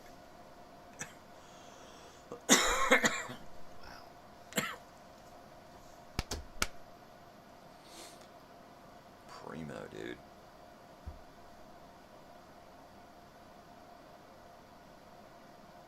Yeah.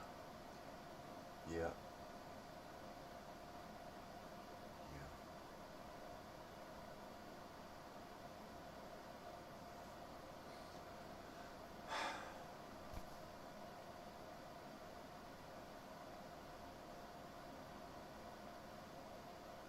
Remember, people, it's not about me. This is about me. The reunion is not about me.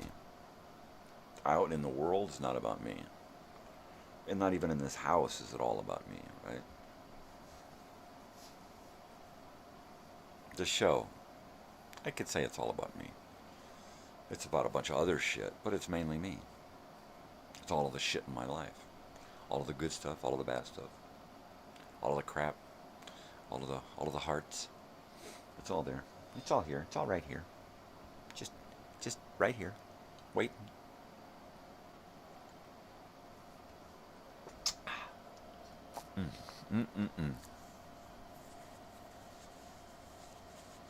Yeah.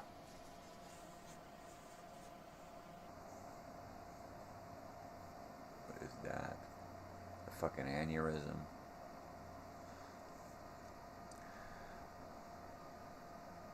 I don't know. I get so many fucking weird pains. I don't know what anything is anymore. This one feels like a needle right here. Is it in my jugular vein? Perhaps. Is that it? I think I have my finger on it. Yeah. It is what it is. Now the pain is here. Are the two spots connected? Use a little acupressure.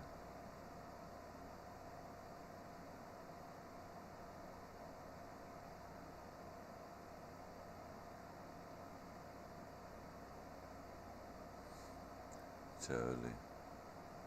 A little pressure.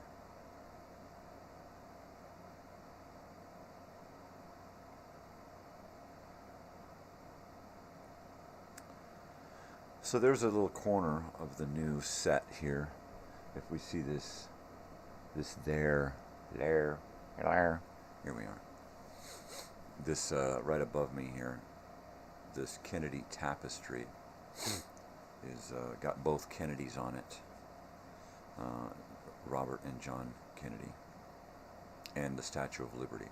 So in the middle is the Statue of Liberty, and kind of in front of the Statue of Liberty, I'm going to park this radio that I have here, this 1932 Philco.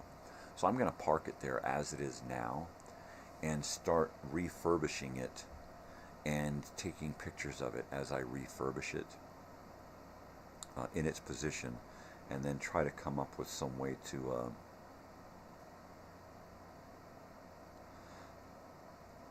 morph it into new as I refurbish it. Right, and just keep taking pictures of every single thing I do along the way, and try to get it to try to bring it back to life. I don't know that it'll be an operating condition, but I should be able to really make it a centerpiece for the show, right? And around it, I can then set a whole host of items, interchangeable set decorations that that bring the feel of the nighttime nonsense and nostalgia.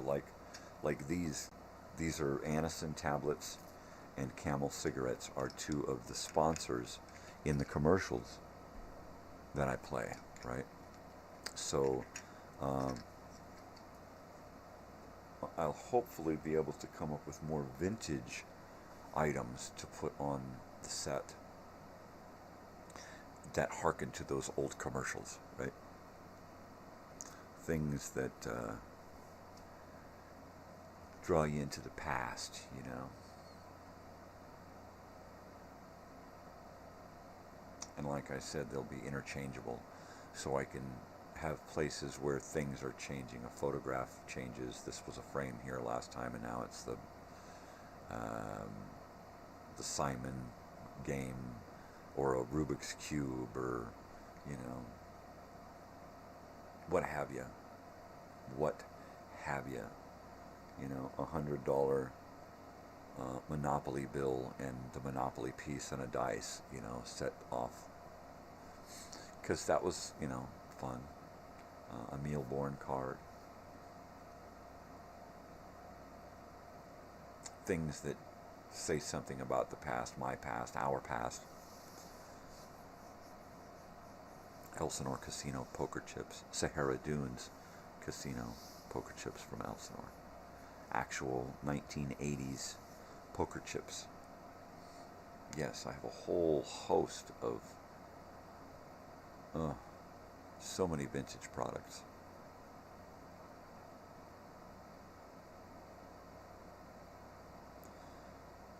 I'm at some point I may hold an auction, right? I might hold a silent auction, and if not a silent auction, an actual auction on shit on my channel. Who knows? I don't know how it'll work. You know, maybe I'll do it through Amazon, or not Amazon, but through eBay, and do it live here and live on eBay, and stay live during the end sale, and get people on here regularly to bid. You know, why not? I don't know how this works. Like I said, the more money we raise, the better this is going to be, and we're already up into the thousands needed, right? And I try not to be overwhelmed with the scope of it all, but it is a huge undertaking, and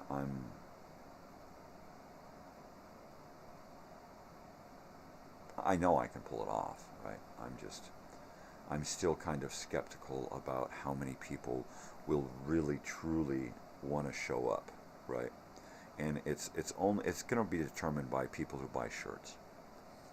If the people who buy shirts are going to, or excuse me, if the people are going to donate to get a shirt, right?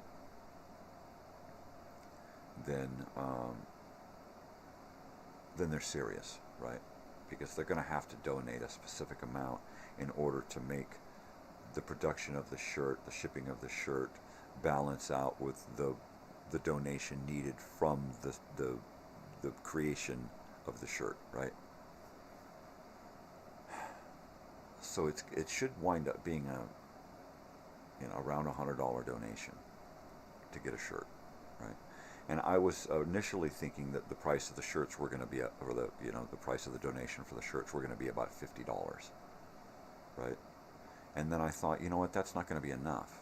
After the creating of the shirt and the shipping of the shirt and the packaging and all that, it really is, we're only going to make about half of that, right? And so there's got to be a better way to come. So if we do a $100 donation, we automatically set $50 aside as the donation.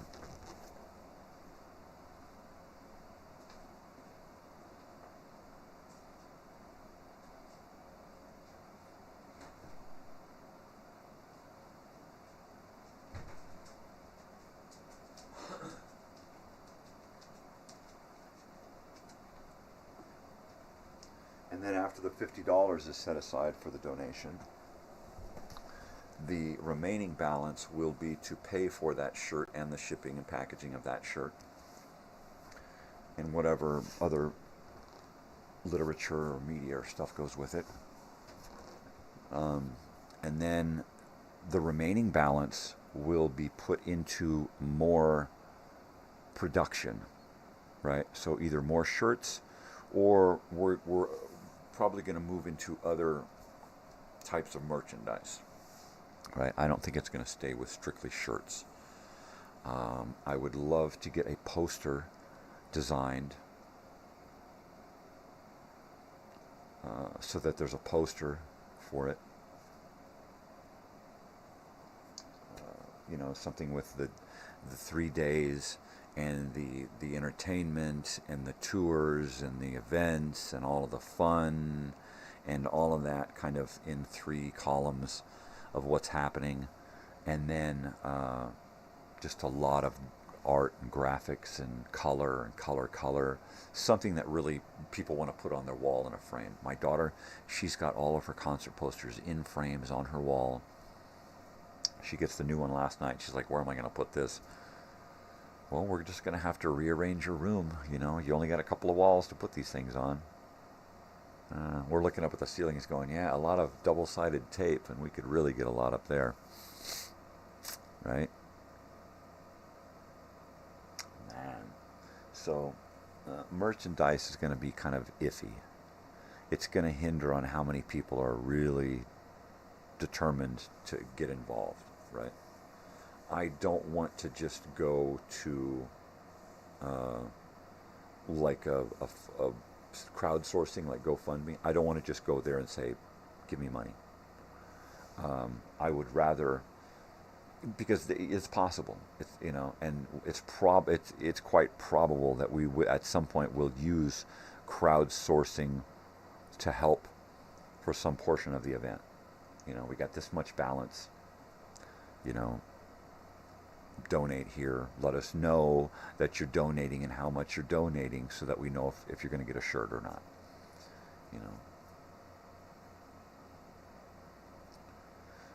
Stickers. That's important. Embroidered patches, right? That would be fantastic. If we could get some old school looking stuff.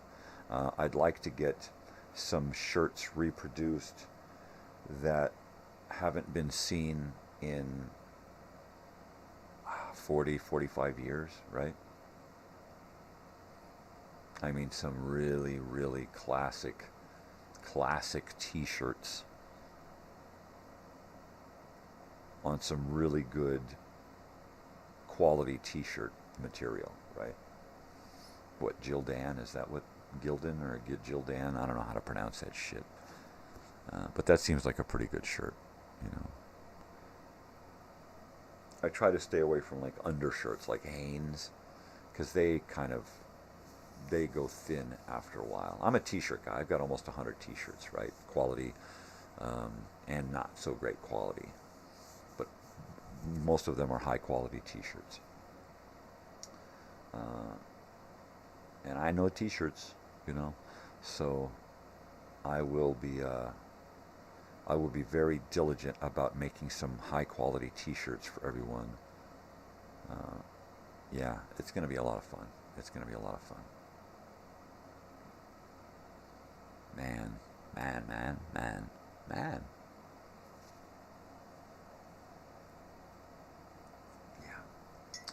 So let's see.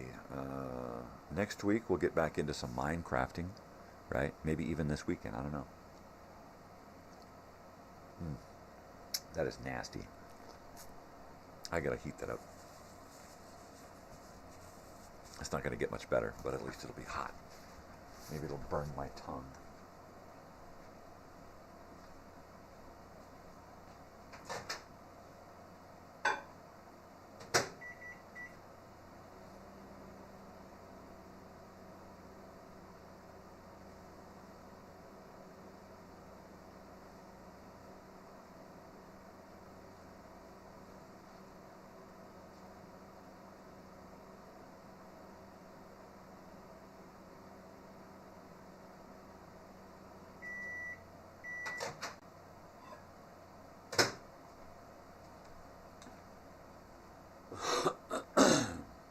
Totally. Yes. Telling you, man, it's crazy. It's just fucking crazy. Yeah. I mean, I'm a weird guy, you know, and I know I'm nobody's cup of tea, and a lot of people look down at me and go, well, it's that dude, you know, he's just a fucking pot smoking, he'll never change. You're right, I'm not going to change. I mean, what the fuck do I have to change for? You know, it's worked out for me so far. You know, as far as I'm concerned, I have a great life. I've got a great, perfect, wonderful family. You know, we own our own shack. You know, I mean, what more could you ask for? We don't, you know, we own our own vehicles. We don't have huge mortgages and bills. You know, we've got a daughter off to university in a few weeks. You know, I mean, the animals are happy and healthy, and my wife and I are just peachy. You know, I mean, nothing's perfect, but it's perfectly mine. I mean, yeah, totally. Oh yeah, a little warning. I should be returning to regularly scheduled original content programming in the fall.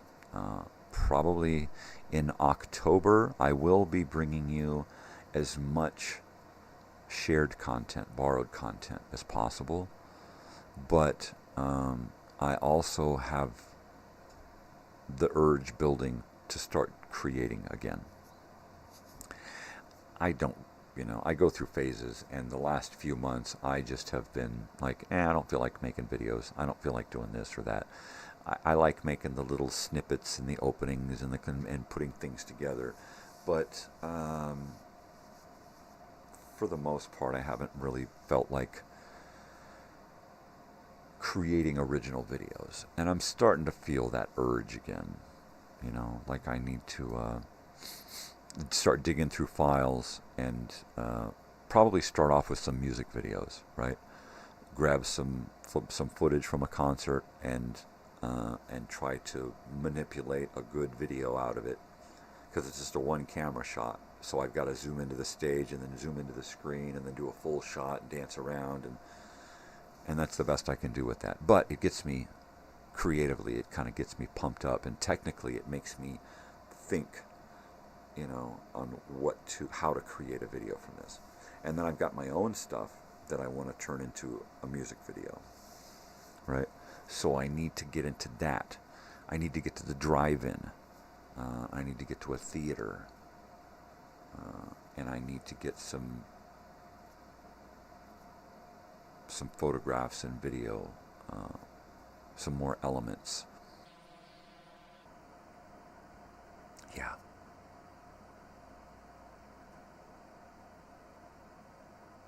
And then I've got to come up with a solid plan, you know. Pretty sure I've got, you know, kind of the feel of it in my head, you know. I think I'm going to do a long video, build it up around the song, and then kind of let it drag on a little after the song. So we'll get a full, you know, I think the song is like, the song video is like 3:20. So if I can build it up to 4 or 5 minutes, the video, I'm thinking on setting up a screen on camera, setting up a screen, pulling it up, opening it up, setting up a projector, threading a movie, putting the movie on, and then the music video starts, right?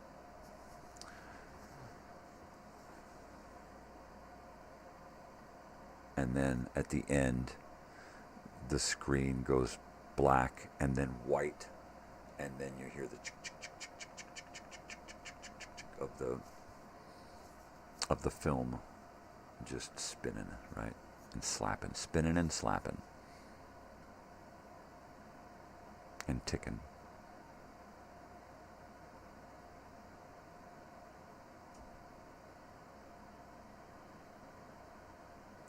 and then I'll just come up with a way to shoot that screen and superimpose onto that screen my music video and onto other screens and theaters and still shots. Try to use as much graphic stuff as possible. And I really need to grab excerpts from movies, specific movies about being at the theater or the drive-in or at the show, right? And then I really need to figure out how to get my stuff up on the screen in whatever movie that is where they're at the drive-in. I need to get up onto that screen. So I need to find shots that I can slow down or freeze where the angle is just perfect so that when I get me up on that screen, it's right, you know. I don't want to, I mean, I should get into this other editing program, and I should get into the more black magic and Da Vinci stuff that I've got. And I probably will, getting that creative bounce again. So I want to get something going on that's going to give me that bounce and springboard me into wanting to do more. And I've got to set up some machines in here. I'm going to have to set up a whole studio in order to start producing some original content, because I've got a lot of original content from the past that I need to upload, turn digital, right?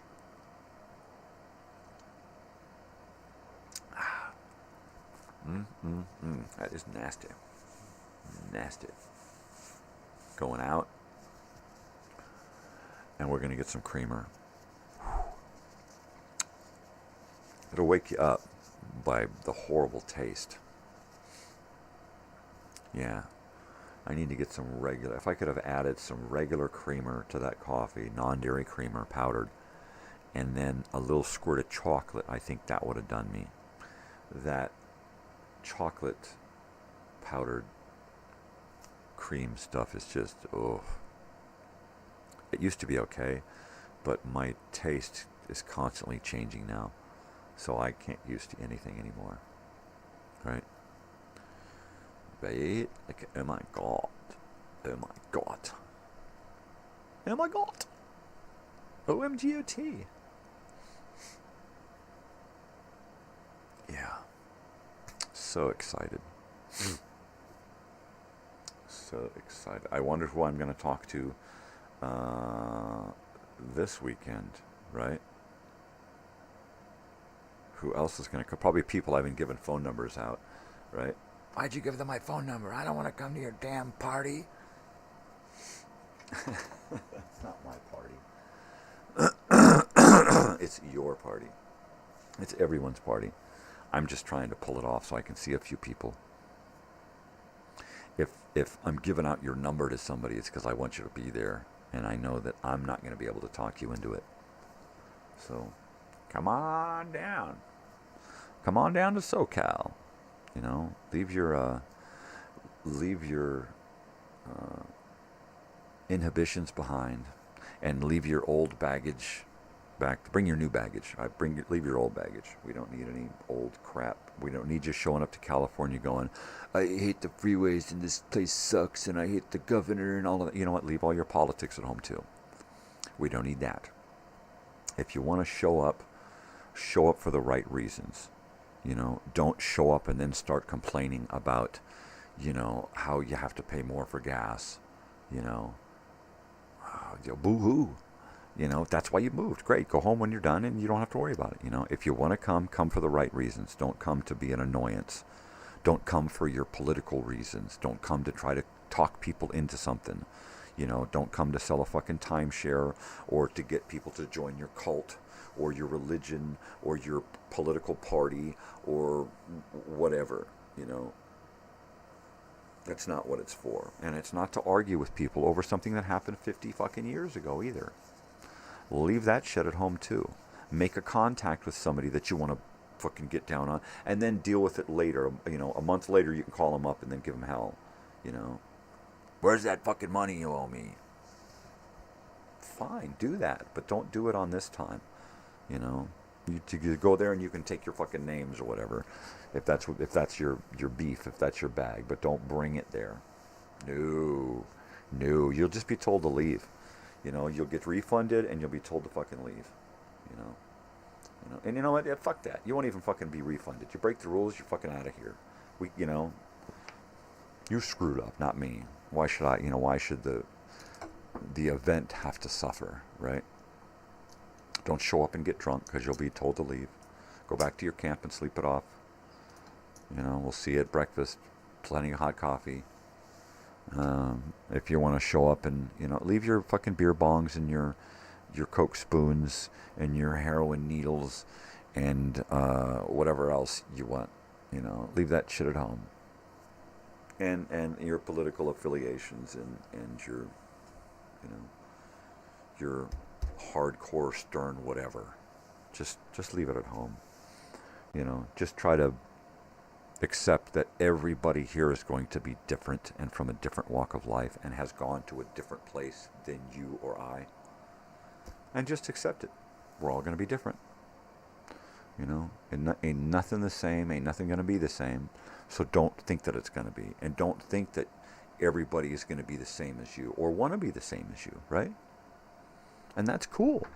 That's the whole reason why we're on this planet, is to be different, You do what you're going to do, I'm going to do what I'm going to do. And, as long as I ain't harming anybody or anything, what the problem is.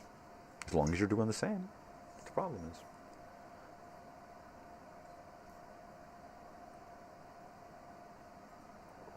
I don't know. I don't know what the problem is, buddy. You want to do something about it? Not really. Nah, not really. I'll pass. Oi.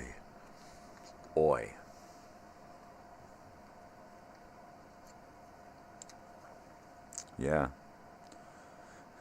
We had a pretty good time while we were out. There was only one instance where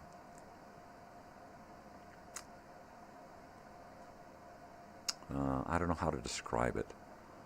I had to be I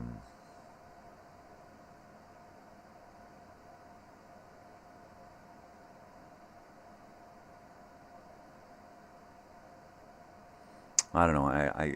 It's kind of hard to describe how I felt when I had this encounter with someone. Because I didn't feel.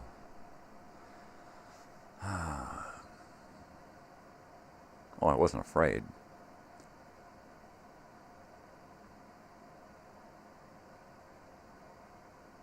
Yeah. Anyway. We'll have to go into it when somebody's around. And I got a little back and forth. And I got somebody to talk to here. And, kind of a chat situation. Because that's what the show's about. It's about chatting. You want to chat? Let's chat. I love this shirt. I got this one because I don't have any shirts like this, any color.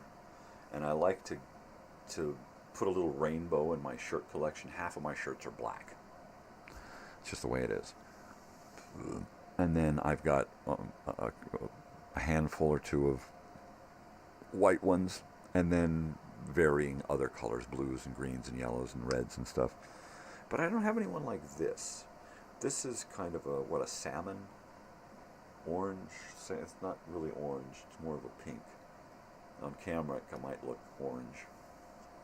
Which is why I brought my orange cup out this morning, because I thought, you know what, this will probably match on camera. There you go. I wasn't lying.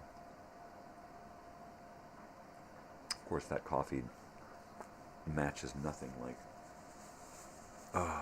like coffee. Ugh. Stop drinking it. You're telling me. You are telling me. So let's see. I was talking about doing some auction stuff to raise money. And there will be a blind auction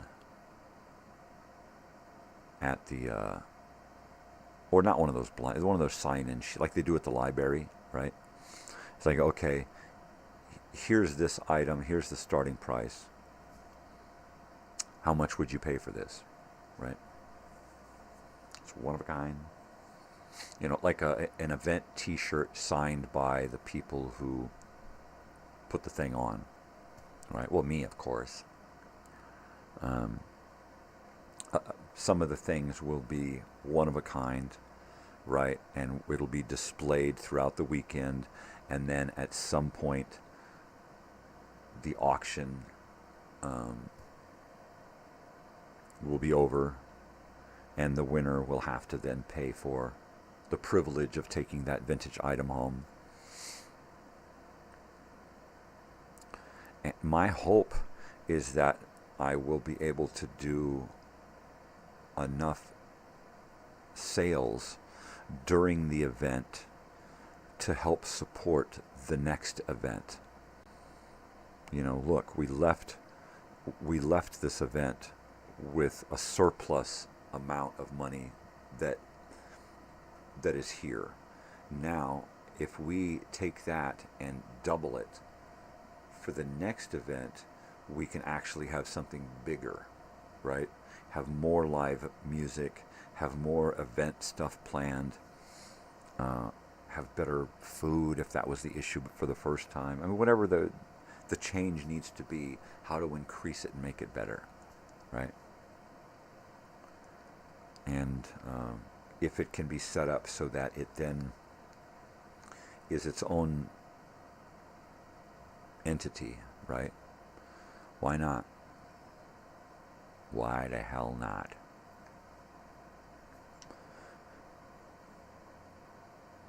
Once it really gets rolling, I'm going to have 2 or 3 extra people helping me to co-host the event planner thing, just in order to get people directed to the right place, right? How do I do this? Talk to this person.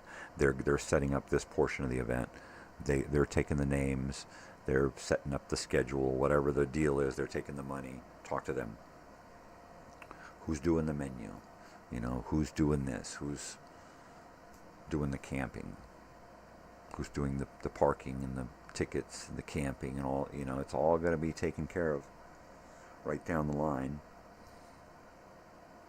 I'm going to be off to get more ink for my printer so that I can create lists and forms and stuff, boxes to check, you know, because that's what I do, OCD.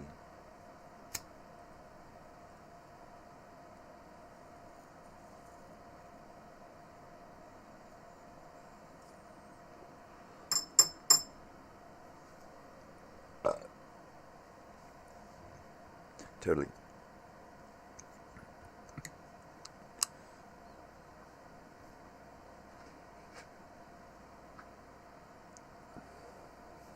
I would hope that most people who are peripherally involved in this, watching, looking at the show, watching what I do, looking at how I am and whatever, would be adult enough to realize that that we're all different.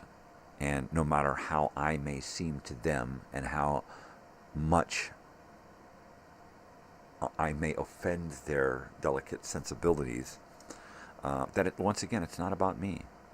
Do you want to see these people? Do you want to say hello to these old friends? Do you want to have some kind of communal gathering? You know, that's the thing. Do you want to get together knowing that we're all completely different, and that at night these people are going to go off and bar hop, and these people are going to go off and sit in their tent and get high, and these people are going to go over here and they're going to sit and they're going to have hot chocolate and they're going to play cards, and these people are going to have coffee and sit up all night at the fire and you know, spike the coffee, you know, whatever. Everybody's going to have their own thing and be different. And the fact that there may be different camps and different factions of people. Okay, well, these are the people who are a little bit well, like me, like prudish, right?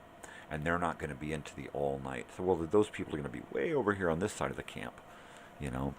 And if it gets to if it exceeds the population, right, that where we can have camping in our playground, then there will only be a few people camping, those who are running the event.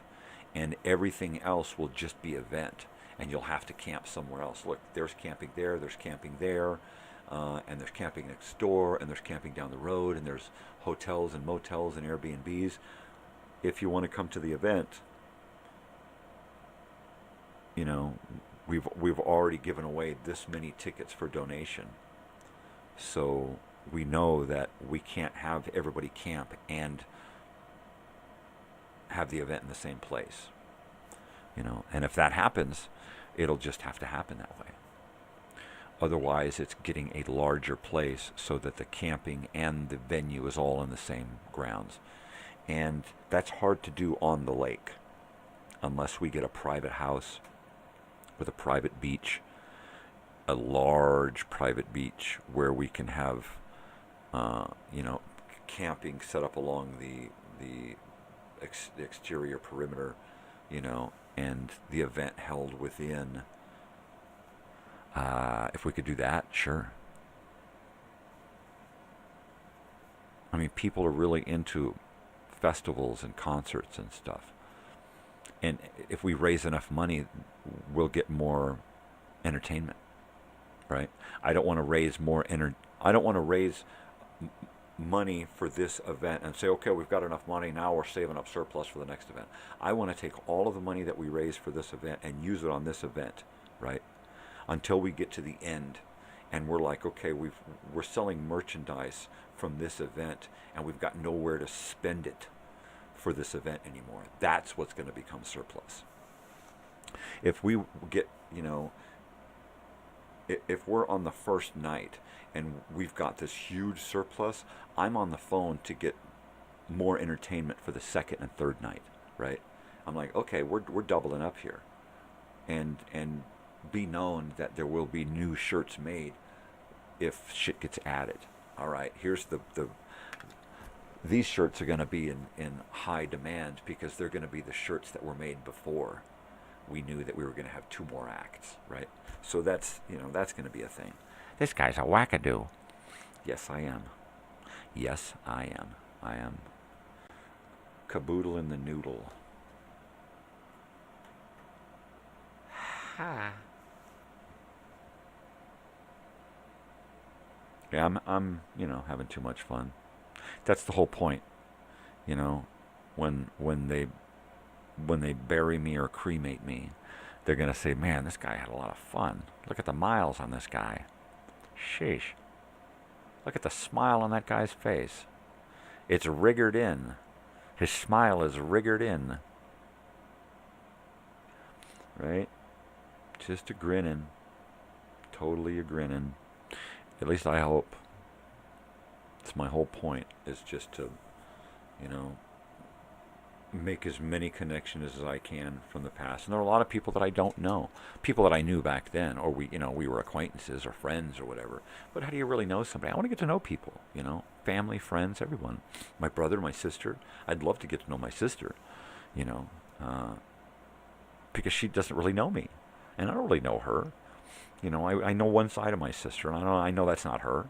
She knows, you know, one side of me. It ain't me. I want to get to know people, you know. People that I haven't seen in 20 years, 40 years, whatever. I want to get to know people. I want to get out there, hang out, do stuff. You know, let's do one-legged races with people that we haven't seen in 40 years, you know. Yeah, like that kind of stuff. I'm going to get to the point where I'm going to be putting people in charge of entertainment, like day to day. This is what we're going to do today.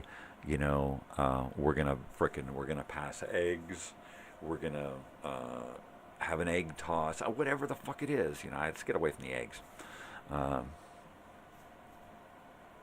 The potato sack race, right? Totally. There's got to be, you know, all these old school things that we did back then that seemed so cheesy that they have to be done now because they are still that cheesy. But, you know, what makes us think that we're not? You know, I'm loaded with cheese. I'm like one of them cheese-filled hot dogs. Right?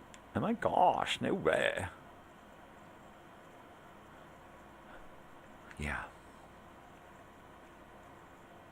My hair all messed up, man. It's just all messed up, you know? I got no hate in me anymore. Oh my God, I hate that.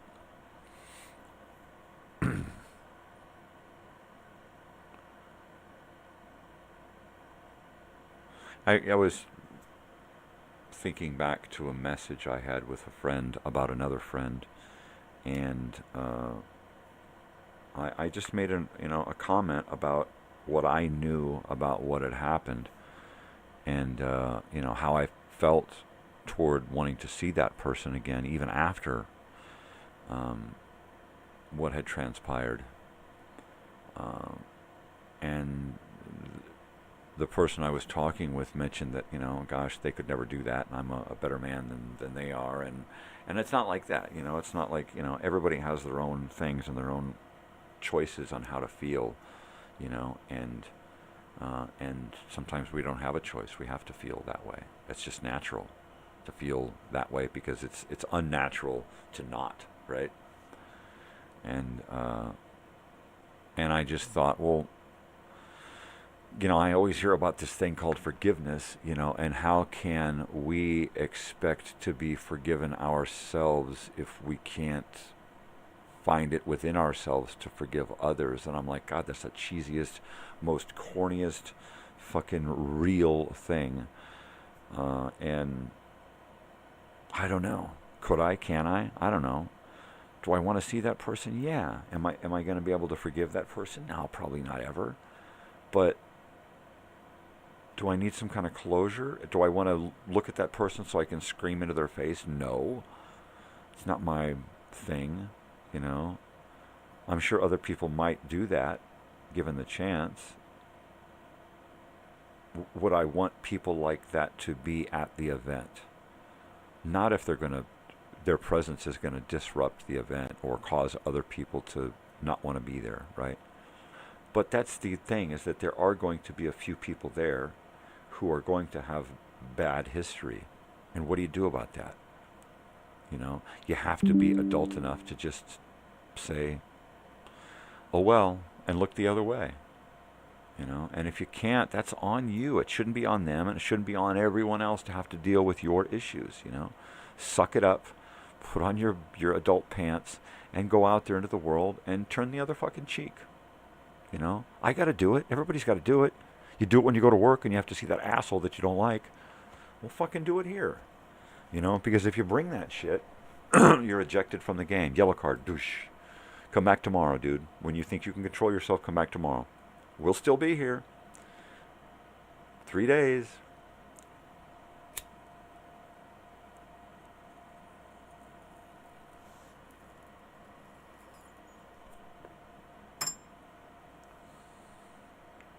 There's a lot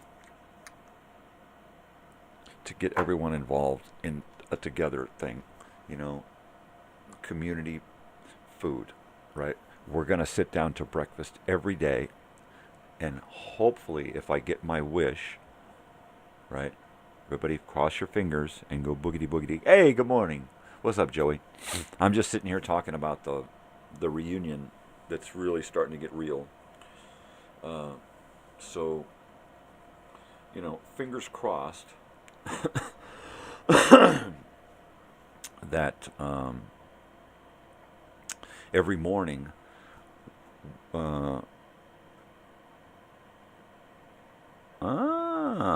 early October, am I free late September to early October? I'm always free, I don't charge nothing. There's no cover charge here, man. There's not even a 1 drink minimum. Yeah, depending on what's going on, we might have a trip to Vegas. Actually, I think it's later in October. I wish you were out here for that. Let's see, October 10/20, When We Were Young Festival, 10/20.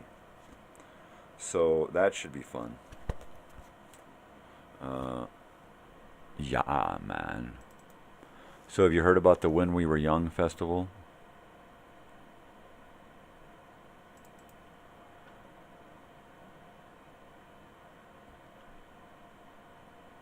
Yeah, man. There we go.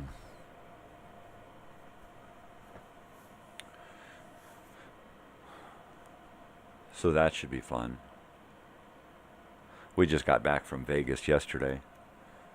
The Killers kicked ass. The Killers were fucking killer. Yeah, the sound was phenomenal. One of the best sounding shows. Yeah, so that's up in October, this When We Were Young festival. Next week we go to see ELO. My daughter's just crazy about concerts. She said, you know what, if I set one up for September and set one up for December, I will have had at least one concert every month this year. And I'm like, oh, you are crazy, girl. You are crazy. And I'm like, but you go. You find those concerts. Just try to find them close. Oh, too much. Yeah, so I'm anxious about going to see this show.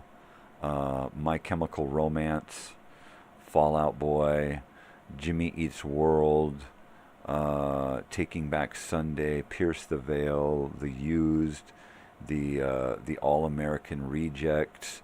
That's kind of what I want to see right there.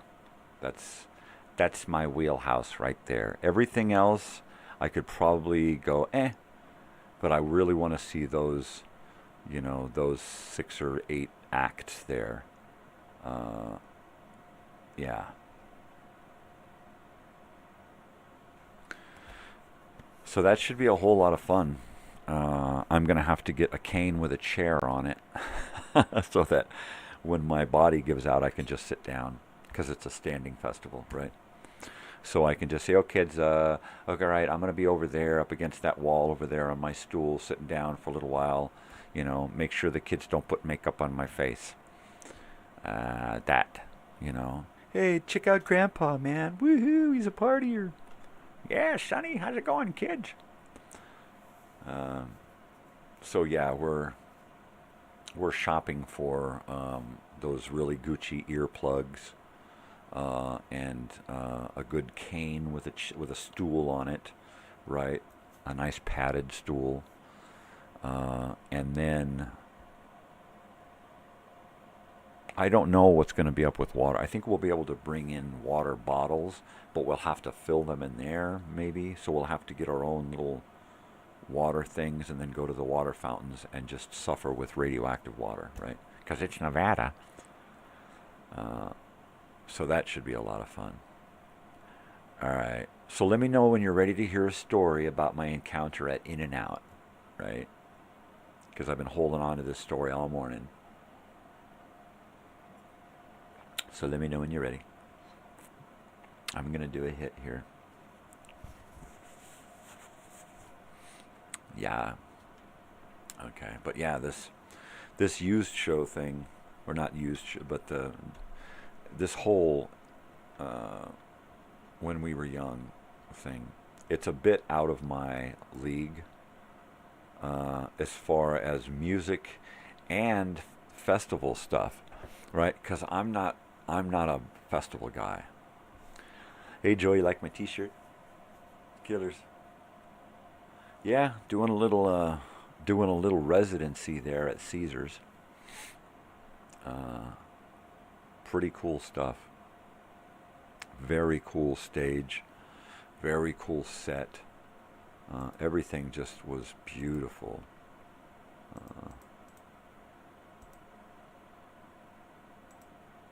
Yeah. Yeah, it was beautiful. It was a beautiful show.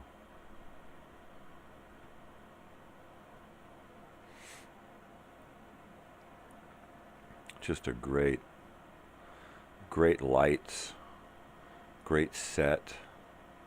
You see the sparks coming down here. This is freaking awesome. It was awesome. Brandon here had a little keyboard setup thing behind the little K. And then, of course, Brandon and David here were just dressed to the nines, right? They were just totally dressed to, like, kill. And then the other two guys are like t-shirt and jeans, you know. Bass player dude was just totally stone-faced. I mean, he looked like an Easter Island statue. He did. He was just...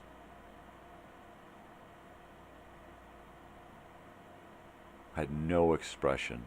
Was totally emotionally detached from everything. And then right at the end, Brandon mentioned his name, and he kind of stepped forward a little bit and had this little smile that came and went, and that was it. And it was so funny. It was so funny. It's like, oh, look, he showed emotion. Oh my gosh. Oh my gosh.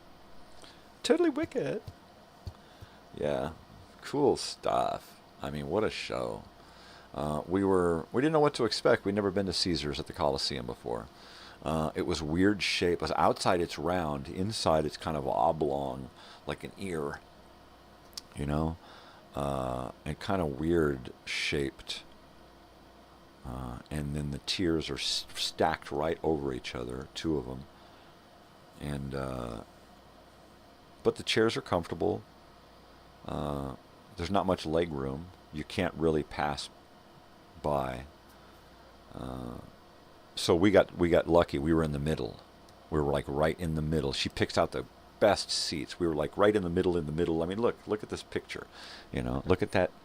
Look at that. We're literally looking right down at the stage, you know. And that's about that. This zoom right here, right? Maybe this is about what the stage looked like to us, right about here. This is about what the stage looked like to us, right? They weren't that small. It felt really close. It's a small venue, I think. It feels really intimate. And she always gets us right in the middle. She always gets really bitchin' seats.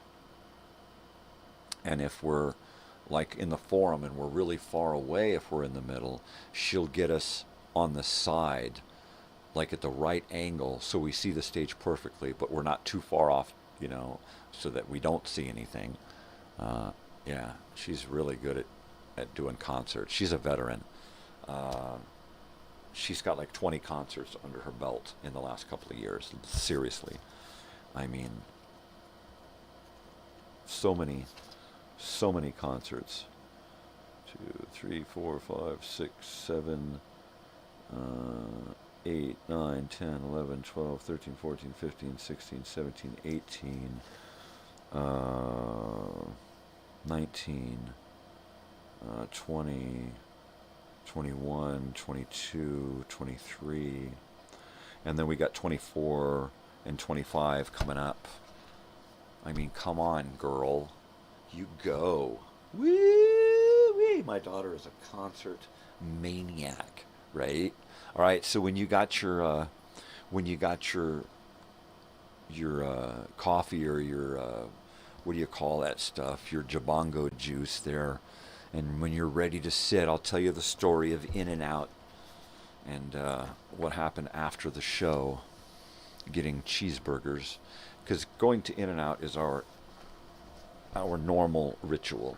Every concert that we've gone to, probably 20, at least 20 of the concerts that we've gone to. She's only got a couple of more to get to that 24, right? At least 20 of the shows that we've been to, we do In-N-Out on the way home. After the show, we go right to In-N-Out. We do the cheeseburgers and split a fry, and then we go home, right? So it was neat that right across the street from Caesars is an In-N-Out down this alley, this shopping corridor, and so we got down to we got to do our in and out and then go back to the room. And my daughter's like, man, we ate and we got back to the room so early, and I got to sleep so early, and that was like, that never happens. Usually we're up to like 3 or 4 in the morning, right? After a show. So that was pretty cool. That was pretty cool, you know. But am I live? Am I on? Hello, is this thing on? Hello? Hello? Hello? Hello? So you want to hear the in and out story, man? Because it was like I had to be different, right? I had to be that guy, and I didn't want to be that guy, man. But I had to be that guy because this guy forced me to be that guy, so I had to be that guy, you know. So, yeah, let me know if you guys are available for a little quick story. Because I was upset. All right, yeah. Because I was upset with. Later on, I was upset with having to. In fact, during the whole encounter with this gentleman, I was totally upset with having to be that guy, right? So, long story short, we're sitting there, and we're waiting for our food.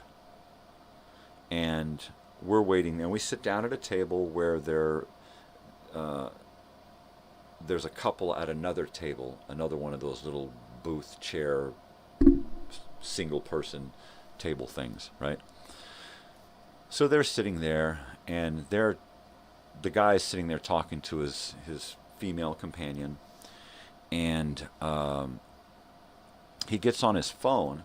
And so I sit down, and I'm sitting there talking to my daughter, and I'm just kind of looking around. You know, I don't like to freeze on people, you know, and stare at them. Because I'm a people watcher, but I don't like to be obvious, right? So I'm just kind of like looking around the room, and every once in a while I glance at the people around closer to me.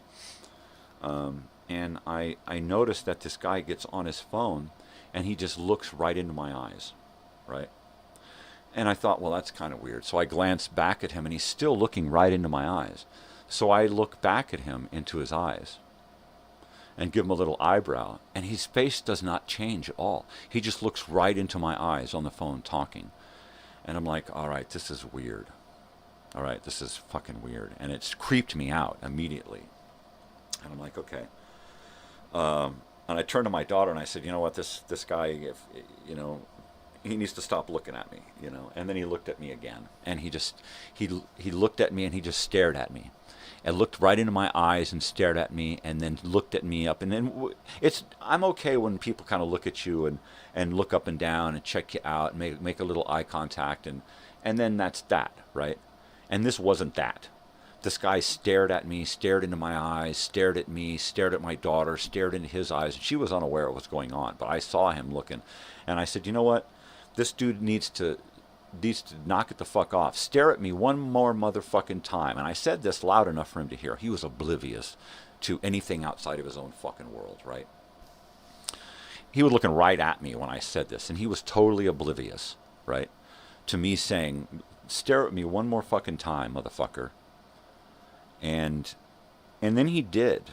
He's sitting there, and he's sitting there eating his cheeseburger. He's got a mouthful of food. He turns to me eating, and he's staring at me, eating his food, looking right into my eyes, right? And I'm like, all right, this is... I was livid at this point, right?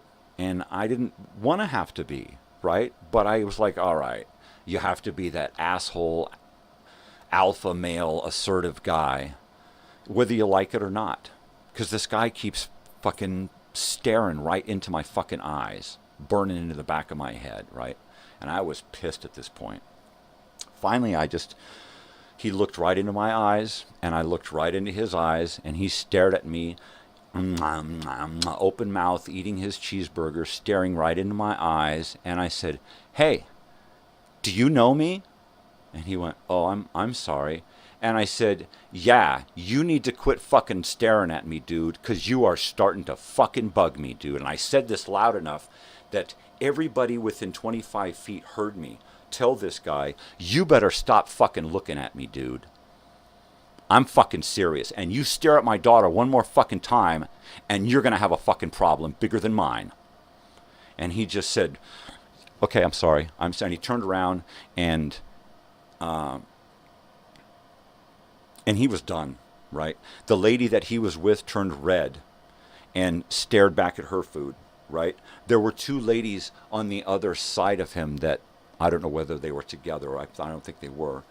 But they all of a sudden said something like, don't stare at me, right, to the guy, because he turned away and he was looking at them.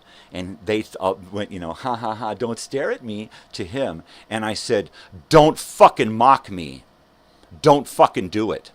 And they all, even them stupid, drunk-ass fucking, I'll just do whatever I want, fucking assholes. No. Not on my fucking watch. And you stare at me, you got a problem. You stare down my fucking daughter, whether she notices it or not, and I'll eat your face. I told the guy, after I had to say, look, don't fucking mock me. I'm still hungry. I'll eat your fucking face. And it got real quiet. And that was my encounter at In-N-Out. And my daughter's just like, she gives me that look like, oh, Dad, right? Dude, don't fucking mock me. I'm still hungry. I'll eat your fucking face. And boy, everybody shut up, and that guy packed up his shit and got the fuck out of there real quick. And did I look for him when I got outside? Oh, you bet your sweet ass I looked for him. You know why? Because I was just going to fucking stare at him. I was just going to stand there and fucking stare at him. Ugh. This is why it's difficult for me to go out into public. It's I'm used to people staring at me. I'm used to people giving me the once-over and going, oh, he's that, right? Fuck him. I don't give a shit. But when fucking eye contact, and you're so oblivious in your own fucking world that you don't realize that you're staring me down, we got a fucking problem. I will break my own limbs over your fucking head just to fucking crush you, okay? I will leave teeth in your face, all right? I will snarf up your fucking face and leave you fucking muscles and skeleton. That's what will be left, right? Ugh. You just don't do that. You just don't fucking stare people down unless you're willing to fucking back it up. And he wasn't willing, nor was his girlfriend. Them stupid bitches over there that wanted to go, don't stare at me, and mock me, they would not have backed themselves up. Why? Because I don't take shit from people, I don't care if you're the opposite sex. You want equal rights. You fuck with me, I'm going to fuck with you back. You slap me and think, he's not going to hit a woman. Bullshit. You better fucking duck, bitch, because you're going to get square in the fucking face. You're going to get a flat fucking nose that you're going to wear for the rest of your life because you think men won't hit women. They won't if the women know how to control their mouths. But there are so many that do not, unfortunately. So would I hit a woman? Oh, hell yeah. Square in the fucking puss. Bang. If she deserved it, she'd come at me, slapping, like he's not going to hit a woman, smack, smack. Bullshit, smack the fuck, smack. You want to come at me again? I did that with my grandmother, all right, my step-grandmother. I ran by and she grabbed me, pulled me up on her lap, reeking of coffee and cigarettes, cigarette in her hand, smoke billowing out of her face. And she said, come here, give me a hug, right? And I'm like, no, get away from me. And I pushed her away, right? I jumped off of her lap and she said, get back over here. And I tugged away and she smacked me in the face. And I reached up and I smacked her in the fucking face. And she hauled back to smack me again. And my mother grabbed my hand and pulled me away. All right. That was my step-grandmother. And I was a kid. I ain't changed. You want to go toe-to-toe. Let's go to fucking, you want equal rights? Let's go. I'll treat you like an equal. Don't think I won't. My daughter knows. You don't fuck with people thinking that they're not going to do what you expect. You're fucked.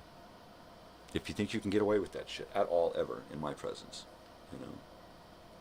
Look, I'm a little upset over that encounter, you know. My grandmother, not the In-N-Out thing. But yeah, that was uncalled for, and I didn't want to have to do that, and I felt like an asshole for having to fucking do that. I don't want to fucking do that. I don't want to have my night like that. And so I very quickly had to put it out of my head, you know. After I went outside to see if he was still around. Of course I did. I hear dogs about. See, my daughter is awake. I'll be right back. Let me go check animals and warm up this coffee.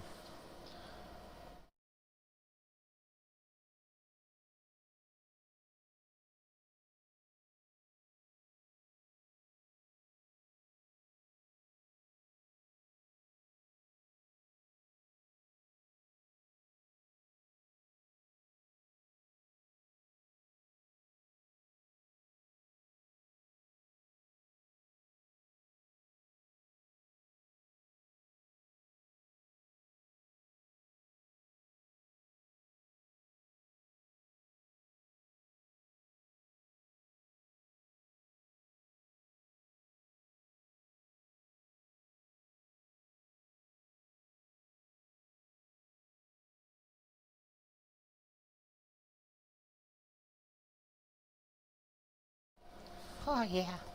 Oh, yeah. So, yeah, In-N-Out, yay. Douchebag at In-N-Out, nah, not so much. I'm probably the one guy you don't want to fucking stare at, you know. Of course, there's a lot of big, muscly guys out there. You don't want to fucking stare at me, motherfucker. I'll bust your ass, you know. And that's, you know, that's meat and potatoes right there. I'm crazy, you know. As soon as this guy starts puffing up, I'm grabbing his face and I'm snarfing it down. And he's going, oh my God, what happened? You know, so if you want to go there, that's fine. But I ain't going to play by any rules that you know of to be fair. Because life ain't treated me fair. So why would I then go into something like a scuffle being fair? I mean, because I'm going to go for nuts and eyeballs instantly. Somebody's going to go up and they're going to want to do a fisticuff thing, and I'm going to go in and start eating.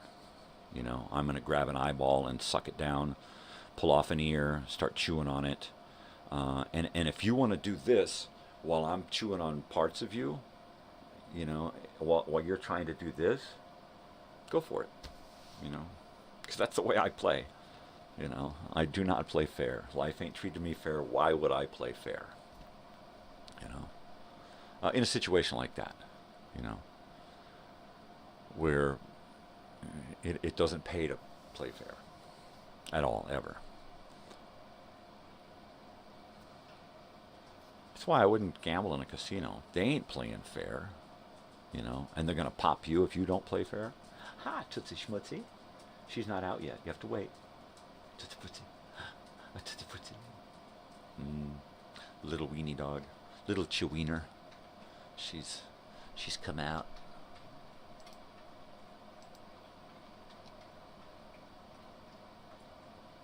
There's another great shot. Yeah, it was a great concert, great stage. It's phenomenal. Great sound. The sound system was awesome. I wore earplugs because, you know, after Starcrawler, you guys are awesome, but after Starcrawler, my ears are wiped. So, yeah, I've totally been avoiding doing any more damage to my eardrums because I've got more concerts to go to. I don't know. It's all going to depend on what it first sounds like at ELO. I would prefer to have, you know, that raw sound coming into my eardrums. But if I got to suffer through eardrums in order to save my ears, so be it. Because after a few minutes of it pounding on my eardrums, it doesn't sound right, you know. And last night's show sounded great all the way through because I had those earplugs keeping that harsh, and it was some really boom, boom, boom. There was some really good beat coming in. There were waves coming in that I could feel. So I feel good about having those earplugs in last night before last. Muy importante. So we're looking into getting some of those really Gucci earplugs that are supposed to allow the sound to get through really well, but keep down the pain, the hard pounding, the stuff that totally distorts your eardrums, makes your eardrums go loose and floppy.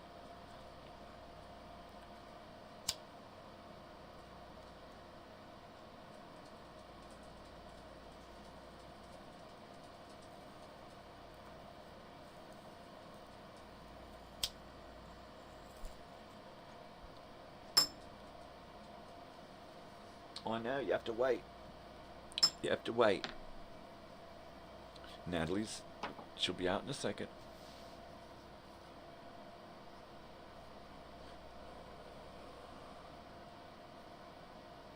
So I don't know, what do you think? I should have been nicer to the guy at In-N-Out? You could tell that they had been drinking, but that ain't my fucking fault. That ain't my problem either. He can't handle his fucking booze, you know? And he can't control his fucking eyes. How many times has this gotten him in trouble? When his first response, when I say, "Do you know me?" and his first response is, "I'm sorry." Gee, I think he's been through this before, right? His mother never told him, "Don't stare at people, don't stare at strangers." What the fuck is your problem, dude? Right? What the fuck is your problem? You know, control your fucking eyeballs. Do you just gawk at women's breasts? Do you just look at people you don't fucking know for no fucking reason? And then your automatic go-to response is, "I'm sorry."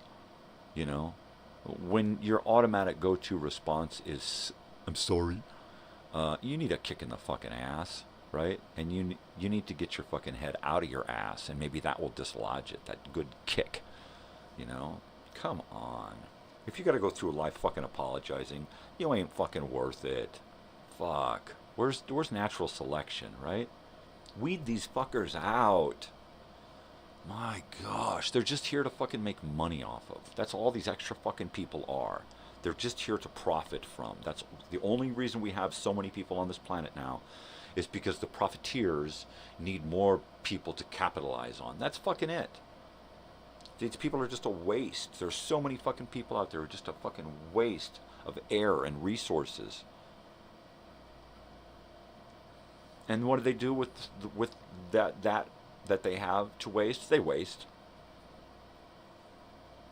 Fuck. And then you're gonna fucking stare at me, you fucking goon. Oh.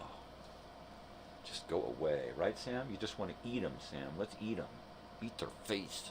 I do not condone violence of any kind. Face eating is prohibited by law in most countries. And there's that.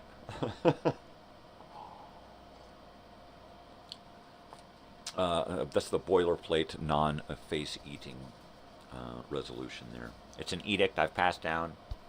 Face eating shall not be done on or connected with this channel.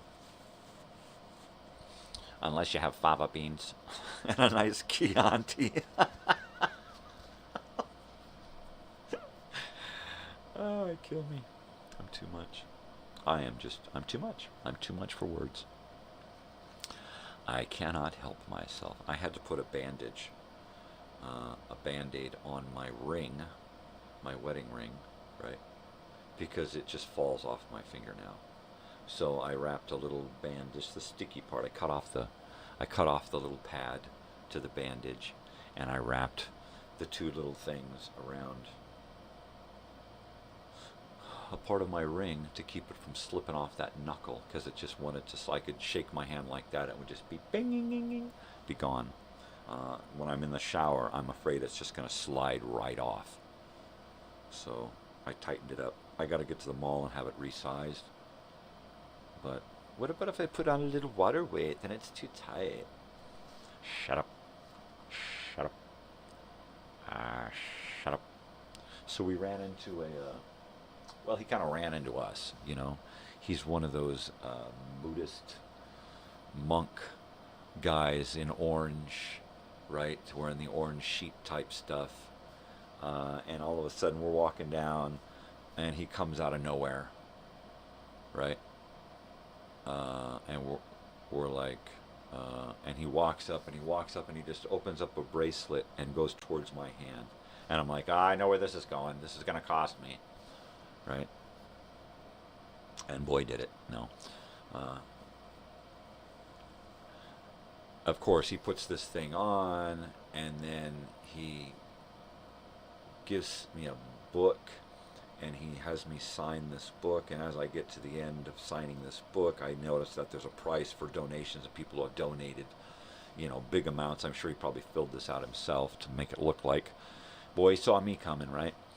So I'm like, all right, I see what's going on. And he gets the bracelet, you know, and I'm thinking, all right, the bracelet, time and materials probably cost him 50 cents. And then he pulls out a necklace and he bestows this jade Buddha upon me. And I'm like, all right, well, this is a resin jade Buddha with, you know, glass beads. And this probably cost him all of $1.25 time and materials to put this together. So I'm not looking on donating not as much as these fuckers, right? I'm not, you know, and besides, I don't have a whole lot of cash on me. So it's like, all right, I got a few bucks on me. I'll give you what I got on me.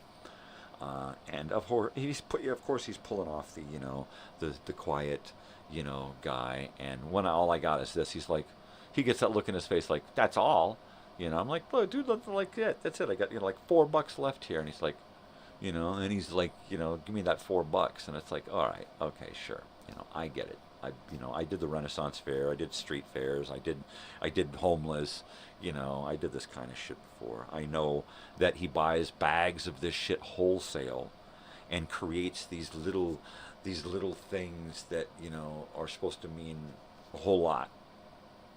And I get it. And to some people it does. To me, it's a nice gift I can, you know, give to someone.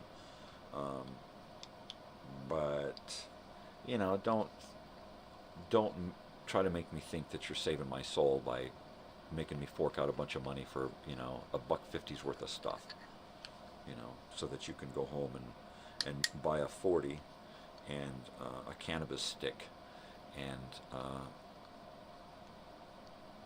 probably a big cheeseburger, right? Because I didn't buy for 1 second that he was what he appeared to be, because no one is there, right? I immediately knew that this was a show, and this little Jet Li looking dude was not a Buddhist, or if he was a capitalist monk, because he was in this for the money. He was in this for himself. You know, he wasn't out there to get spiritual. And then the kicker was that when I told him, look, this is all I got, and he's kind of, and I said, you know what I do have, though, brother, is I have a hug for you. And I reached and I put my arms around him and I gave him a big, strong hug, right? And he hugged me back. And I said, thank you, brother. And we went on our way, you know. And that's what I could do, you know. And he knew that you know, he could tell, if he couldn't, well, then he wasn't what he appeared to be. But I'm sure he could tell that I saw through his stuff and was doing this out of kindness, right? I could have just said, I don't want that shit. Take your shit and get out of here. You know, you come in here giving me this crap. I don't want that, you know. I could have done that. I could have done the anti-tourist guy. You know, come on, Marge, let's get out of here. This guy, come on, Harry, buy it. Come on, he's just a good guy. Come on. I could have gone there. You know, grabbed my daughter and said, come on, this guy just wants our money. You know, and of course he did. He was going about it in a nice way, and that's, you know, just like that other guy, that's this rapper guy, SCTYB, this guy here, and you know, so I gave him some money. You know, he was cool. He had an honest face and a compelling story. So sure. Did I believe it was real? Nah, it could have gone either way. You know, if I gave him my card. So, and I gave the Tibetan monk, right? I gave him my card as well. And I said, hey, you know, I got a hug and I got this. Stop by and see me sometime. Stop by on YouTube, or if you're ever in Joshua Tree, you hit me up. you know, and I made a connection. Whether they wanted that or not, that's what I had, is I had human contact. That's what I had for them. Sure, I had a few bucks too, but what mostly I had was human contact, which is my game, which is why I'm here. Hi. So, Vegas was very fun, quite eventful. Our room was huge. My daughter got us a huge suite with a giant bed, big giant TV, big giant bathroom. I felt like I wanted my wife and everybody else there, right? It's like, why are we here by ourselves? Just you and me? We need the dogs and the wife, and gosh, bring some other people over here. Let's hang out. Let's have a party. It was fun. Had a nice view of the Eiffel Tower and Bellagio fountains and the Paris. It was cool. It was cool. Very cool. The air conditioner was off the hook. Yeah. You'll have to be patient, Sam. She'll be out in a minute. Those dogs. They're like, where's she going back to bed? Because we need to get in bed with her. If she's going back to bed, we'll go back to bed. Right? Am I right? Like, for sure. Oh my God. Yeah. Yeah. So, you know, and I still, like, God, I feel bad for that asshole at In-N-Out. You know, why does he keep harping on this? Leave him alone, Harry. He feels guilty. I do. You know. I didn't want to do that. I'm like, at first I was like, oh, geez, please don't look at me. And then the second time he's like, motherfucker, don't fucking look at me again. And then by the third time I'm like, you know, Katie kaboom, I'm just exploding within and trying to keep it cool, you know. And I started off, you know, excuse, do you know me? You know, trying to be, you know, and he's like, oh, sorry. And I knew he knew that he had, you know, been a fucking idiot. It was like, you know, and I could have just said, yeah, that's what I thought. But it's like, I felt like I had to explain myself. You know, why you keep fucking staring at me, dude? You need to knock that fucking shit off. I felt like he needed a lesson in not fucking staring at people, that his mother never seemed to afford him that lesson. And that's unfortunate, you know, because somebody not as nice as me could have come along. Like the guy that was standing right here, right, the whole fucking time, who was about 3 times my girth, shorter than me, but he was all muscle, and he was 5 times the muscle I was, and 3 times the girth. He was like an all testosterone, right? And I'm sure he probably laughed at the encounter, but had it been him sitting there, he probably just would have reached out and just gone, right? Don't fucking look at me, you know, or just stared back at him in such a way that would have made this guy shit himself, you know. But I felt like I had to explain, you know, to pat this, take him by the hand, push him into the corner and say, now, you come out of the corner when you can be out here and not stare at people, because it's not nice. God, what a way to make me be your fucking mother, you know. Every place I go, some idiot can't control himself. And then when they're busted, they have to be the biggest asshole in the world about it.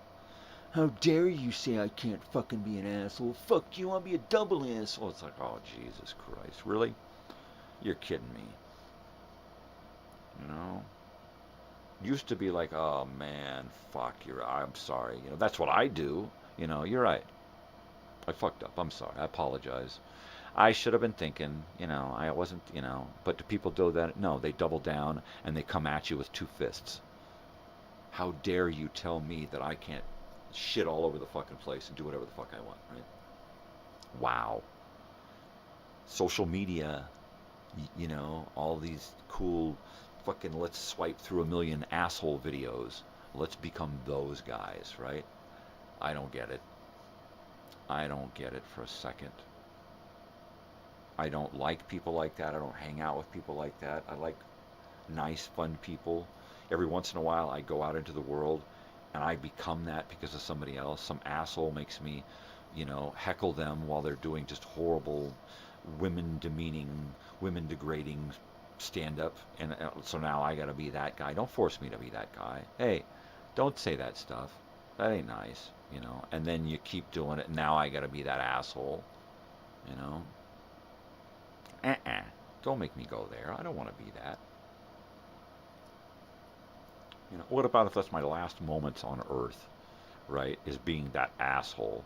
You know, I got to be that jerk at In-N-Out and then walk outside and have a heart attack and die, right? And I got to carry that bullshit with me as my last. Nah, fuck that. You know, I want to go out with happy thoughts, right?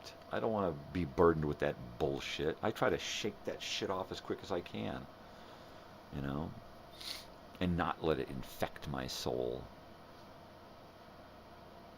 Yeah, so that's the kind of guy that's coming to the reunion, is a guy that just wants to have fun and have a connection with people, you know, just wants to have a human connection. That's it. And we share a past, we share a place, we share things, you know, let's build on that. What a great place to start, right? Why the hell not? You know? Fucking A.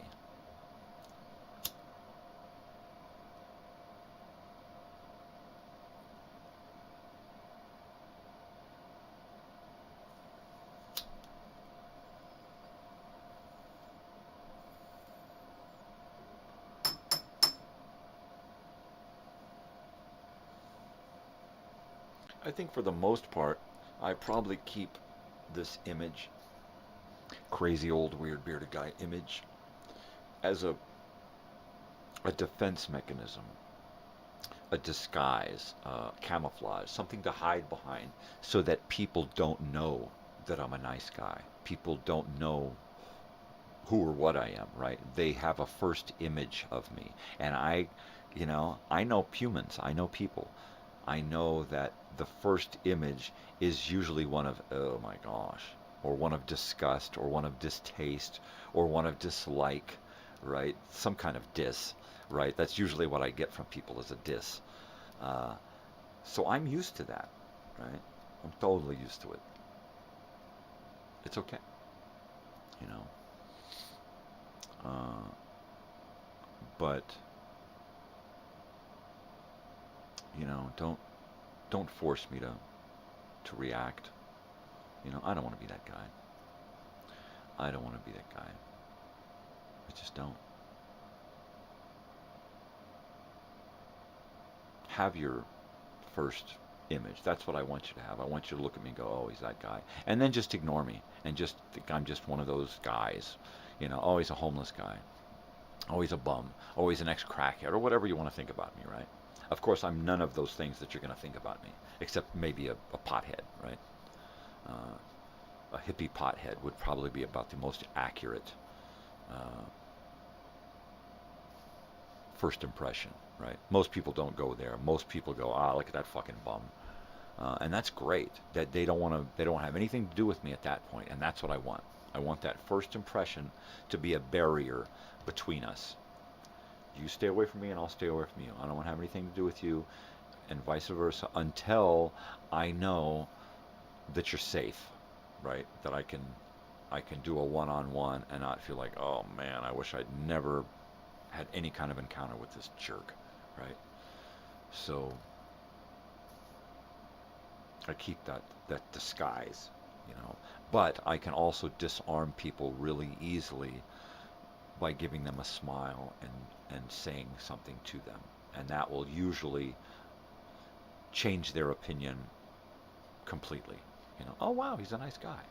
You know, and I want to be able to do that. And I want to be able to not do that too. I want to be able to keep people away from me. That was, the whole encounter was unfortunate. For everybody. I didn't want to fucking do that.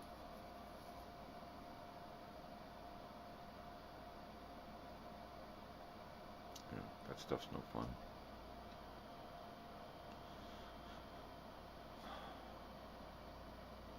Would I have taken it to a physical altercation? Yeah, probably. You know, but I think that as much pain as I'm in and was in at the time, I don't think the guy would have stood a chance, right? Because I don't think that anything that he could have done to me would have made my pain at that point any worse, right? So, yeah, I probably would have gotten even more mad had he gotten any kind of any physicality going on, because you're going to have to hit me first. You're going to have to at least come at me and throw a punch first. I may not take the punch, but you're going to have to come at me first. You know. And if you're gonna sit there and go, well, come on, well, then you're just baiting, and you're just, you know, some kind of douchebag who wants to start some kind of fucking altercation, you know. And I'll just say, fuck you, you know. If you want to fucking throw down, throw the fuck down. If not, walk the fuck away. Piss off, you know. I don't go in for schoolyard bullshit, you know. Which is why you don't fucking stare at somebody, you know. Why would you do that? Why would you just stare at somebody, you know, and not even realize that you're doing it? Not even fucking realize it, you know? What kind of idiot was born and raised and is that fucking old, got in his fucking 30s, and he doesn't know not to just fucking stare at people? Don't tell me it's because you've been drinking. Bullshit. You ain't that fucking drunk, you know? Give me a break. You're just a slack-jawed mouth breather and a fucking moron who just can't fucking, you know... Lort. L-O-R-T, Lort. Yeah. Sad. It's really sad. And even what's worse is, right, like a guy like me, some schlub like me, had to tell this fucker, stop fucking staring at me. Are you kidding me? I mean, how many other people would say, stop staring at me? You know? Or stop staring at me, or I'm still hungry, I'm going to start eating faces, right? Yeah. I mean, there's, you know, security, sheriffs, you know, shit everywhere, you know, and it's like, dude, I don't give a fuck, you know, at this point. You need to ease the fuck off. And grow up, right? Grow the fuck up.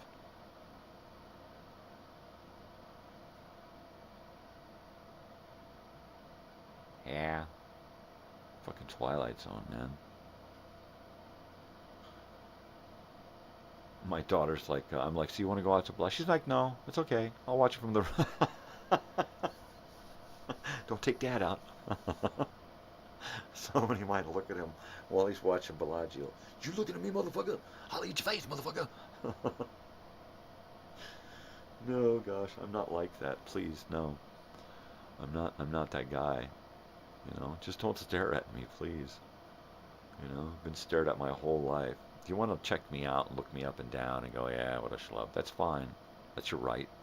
You know, it's my right to not be fucking gawked at while you're scarfing on a fucking cheeseburger on the phone, right? Please, you need to grow the fuck up, you know, and don't make me your fucking mother to have to teach you a fucking lesson. Don't stare at people, Junior. But Mom, he's weird looking. Why can't I stare at the freak? Because he'll eat your face, dear. True that. Shoot, I was still hungry. I only had a little cheeseburger, right? I was still hungry.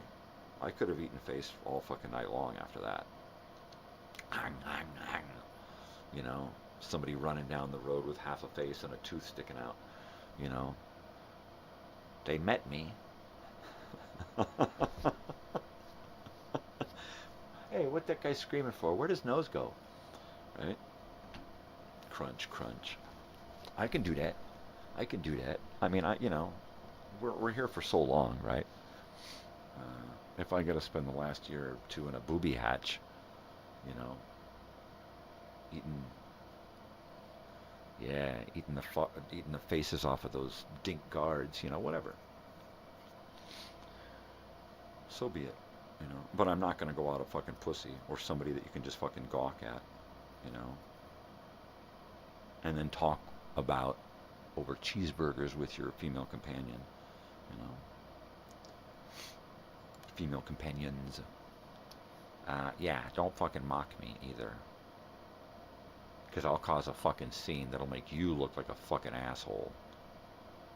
Yeah. Really? That's the kind of human you are, right? You're gonna stare at me and then mock me and then laugh at me, right? Does everybody watching this? Does everybody see what kind of assholes these three people are? These four people? You know, this jerk and his fucking friends, he's going to stare at me while he's eating his cheeseburger, and these two bitches are going to mock me over not wanting to be stared at, right? Is that what's going on? Everybody watching this, you know? Because I said it loud enough. Yeah, it bugged me. It bugged me. I try not to let things bug me. Easy peasy, you know. Had the guy looked at me and smiled and did one of these numbers, I would have struck up a conversation with him, right? But, you know, slack-jawed on the phone, staring right into my eyes. That was creepy. It was fucking creepy, right? And it just went from creepy to creepier, you know, when he's just looking right at me. It's like, all right, motherfucker, I'm going to bend you backwards, you know, and eat your fucking face and make your girlfriend watch in horror, you know, as you run screaming down the street, you know, holding nothing but fucking skeleton. Is this guy violent? No, I don't condone violence. This is a comedy show, idiots. Have a sense of fucking humor. Jeez, people. Man. Some fucking people, I bet there's somebody going, oh my God, he's giving out face recipes. Give me a break, people. You know, if you think what's going on here is reality, you need to take your fucking selves a little too less seriously, right? Because you're all on dope, right? The guy eats faces. Shut up. This is a funny blog show, isn't that what it is? Jeez. I'm here to express emotion, you know, not give an agenda or give out face recipes, you doofuses. You doof. So don't come along later posting stuff in comments unless you're going to watch the whole fucking video, right? Because I know people who are here now know what the fuck's going on.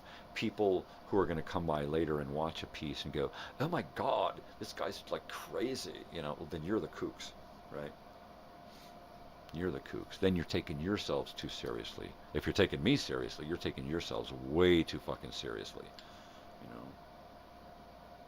How's one supposed to vent, right, and have emotion if people are constantly worried about themselves and their own, you know, their own welfare? It's like, geez, let somebody have a fucking emotion, and then maybe they won't have to hold it in and then explode and go into a McDonald's and mow the fucking place down with an M16, right?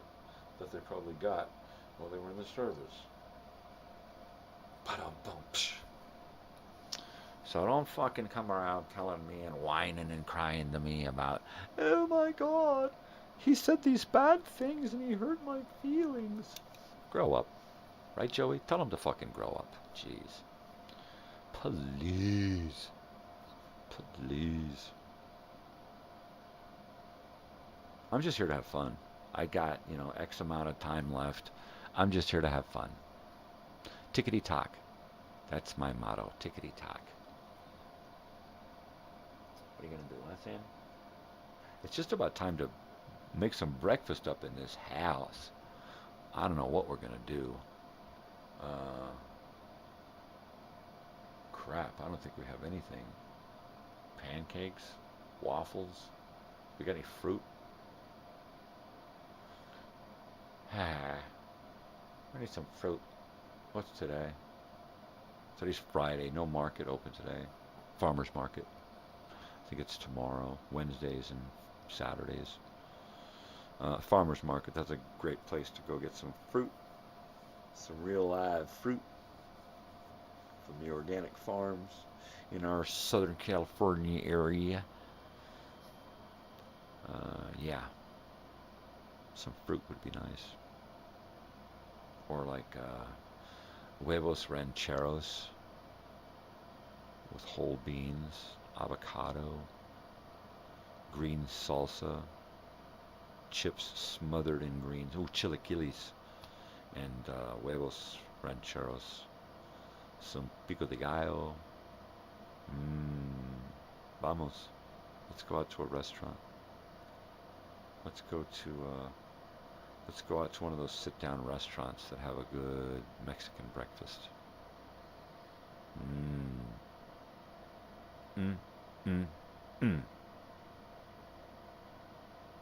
And a margarita. No. I better not. I was tempted to have a beer at or before the Coliseum at the show. I was tempted, but then I thought, you know what? The beers are so fucking big. First of all, I'm not going to be able to finish it, right? And even if I don't finish it, I'm still going to have to go to the bathroom like 2 or 3 times to get rid of that damn beer. So it's like, I don't want to, no, I'm not going to risk it. I don't want to. The show is going to start, and it ain't going to stop until it's over, right? And I don't want to be holding it for 2 hours or to miss my favorite song, right? And they played a lot of great songs. My daughter just is constantly playing The Killers and throwing it at me. And the second song, of course, on the album was Mr. Brightside, and I was like, yeah, it was beautiful. It's fucking beautiful.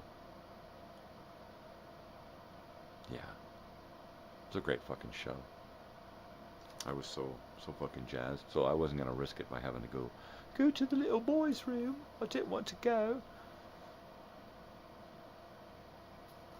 And I had already had a Coke, Dr. Pepper, and I think it was a Coke.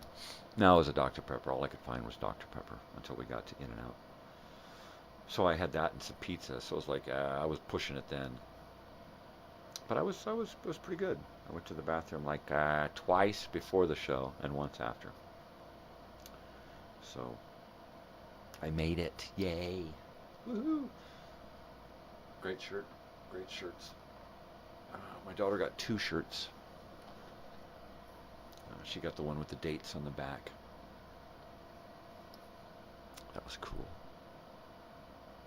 Yeah, she got shirts, so I bought dinner, breakfast.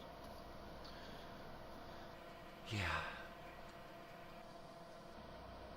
What a lot of fun, you know. It was just that alone time hanging out with my daughter that was so cool, you know. Because of, you know, school, high school, college, now university, I never get any good quality time anymore, you know. And then, of course, last night was neat because she just came and hung out, sat out here, and we just rapped for a little while Mom was watering the plants. So that was cool. So we've kind of done a little more bonding, you know, all of that time in the car and then all of that time at the hotel and the show and hanging out and all that stuff, you know. You kind of more than concert buddies now, and that's cool. That's neat. It's neat to have a concert buddy, but it's even better to have it your own kid, you know, and for the kid to be in charge of the show, you know. I really have had to do none of this planning. I think we bought her first set of tickets, and then she did it from then on, because I was unable to deal with the whole getting on the waiting list and getting into the lines and stuff and getting the whole things on the phone and Ticketmaster and stuff. And she took to that like a duck to water, you know. And we were spending, you know, $1,500 on a couple of tickets, and now we're spending a few $100s on the same amount of tickets for the same quality entertainment, right? So she's on it now. And she's a hell of a navigator and concert buddy. Yeah, an overall pal, a good friend, you know. And like, unlike most people in America, I don't want my daughter to leave at 18, right? She's almost 20, and, you know, I hope we keep the family together for as long as I'm around. And that she stays in school. Yeah, she's going to love the university. It's going to be great.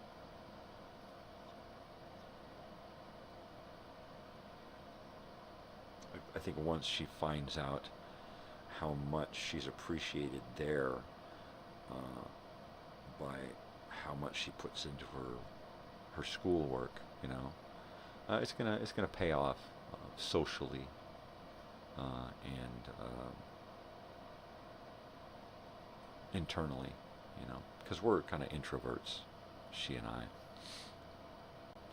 So it'll help, you know, keep her out of her shell and out in the world and engaging, and then hopefully working towards figuring out what she wants to do career-wise. That's Natalia. Yeah, it's starting to wake up around here. What is it? Oh, it's 10 to 8. Gosh, I'm going to have to start thinking about cutting off the show, guys. Gosh, dogs are waking up. I got my girls are waking up. My stomach says you should eat something, idiot. So, oh look, it's Oliver. Little Oliver. What's up, biscuits and gravy? Ooh, there's something. Maybe biscuits and gravies. Ooh. Ooh, that's a lot. Maybe I got some frozen sausage. Alright. Well, I guess I'm going to start thinking about wrapping it up here for the day so that I can get on with my business. Stuff that I gotta do. Hi, Sam, you're so cute. You're thick, man. You're like a big, thick, fat sausage. Like a tree stump, right? He's like one of them tree logs with legs. Sorry, Sam. Salud, Tootsie. You got the sneezies? Mmm. Tootsie fuzzy. Tootsie, tootsie, tootsie. Hi, Tootsie. Little stubby feet, legs. Hi, Tootsie, Tootsie. Well, all right. I guess I will cue up some end credits here while I'm giving the show a big kiss off. Ah, there it is. Good old closing credits. So I will be doing a nighttime nonsense and nostalgia show this evening. I got it ready already, because I was going to do one the other day and never got around to it, because we left early and I was just not up to it physically, you know. I just didn't want to do it. I didn't want to do it. So yeah, I'm going to do a show this evening and then get around to cleaning this place up. It's just begging me to put some time into this place, you know. So thank you for hanging out.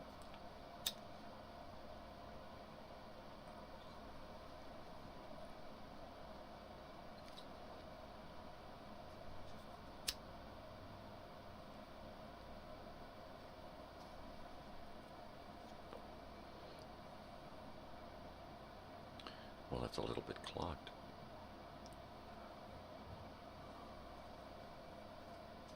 Yeah.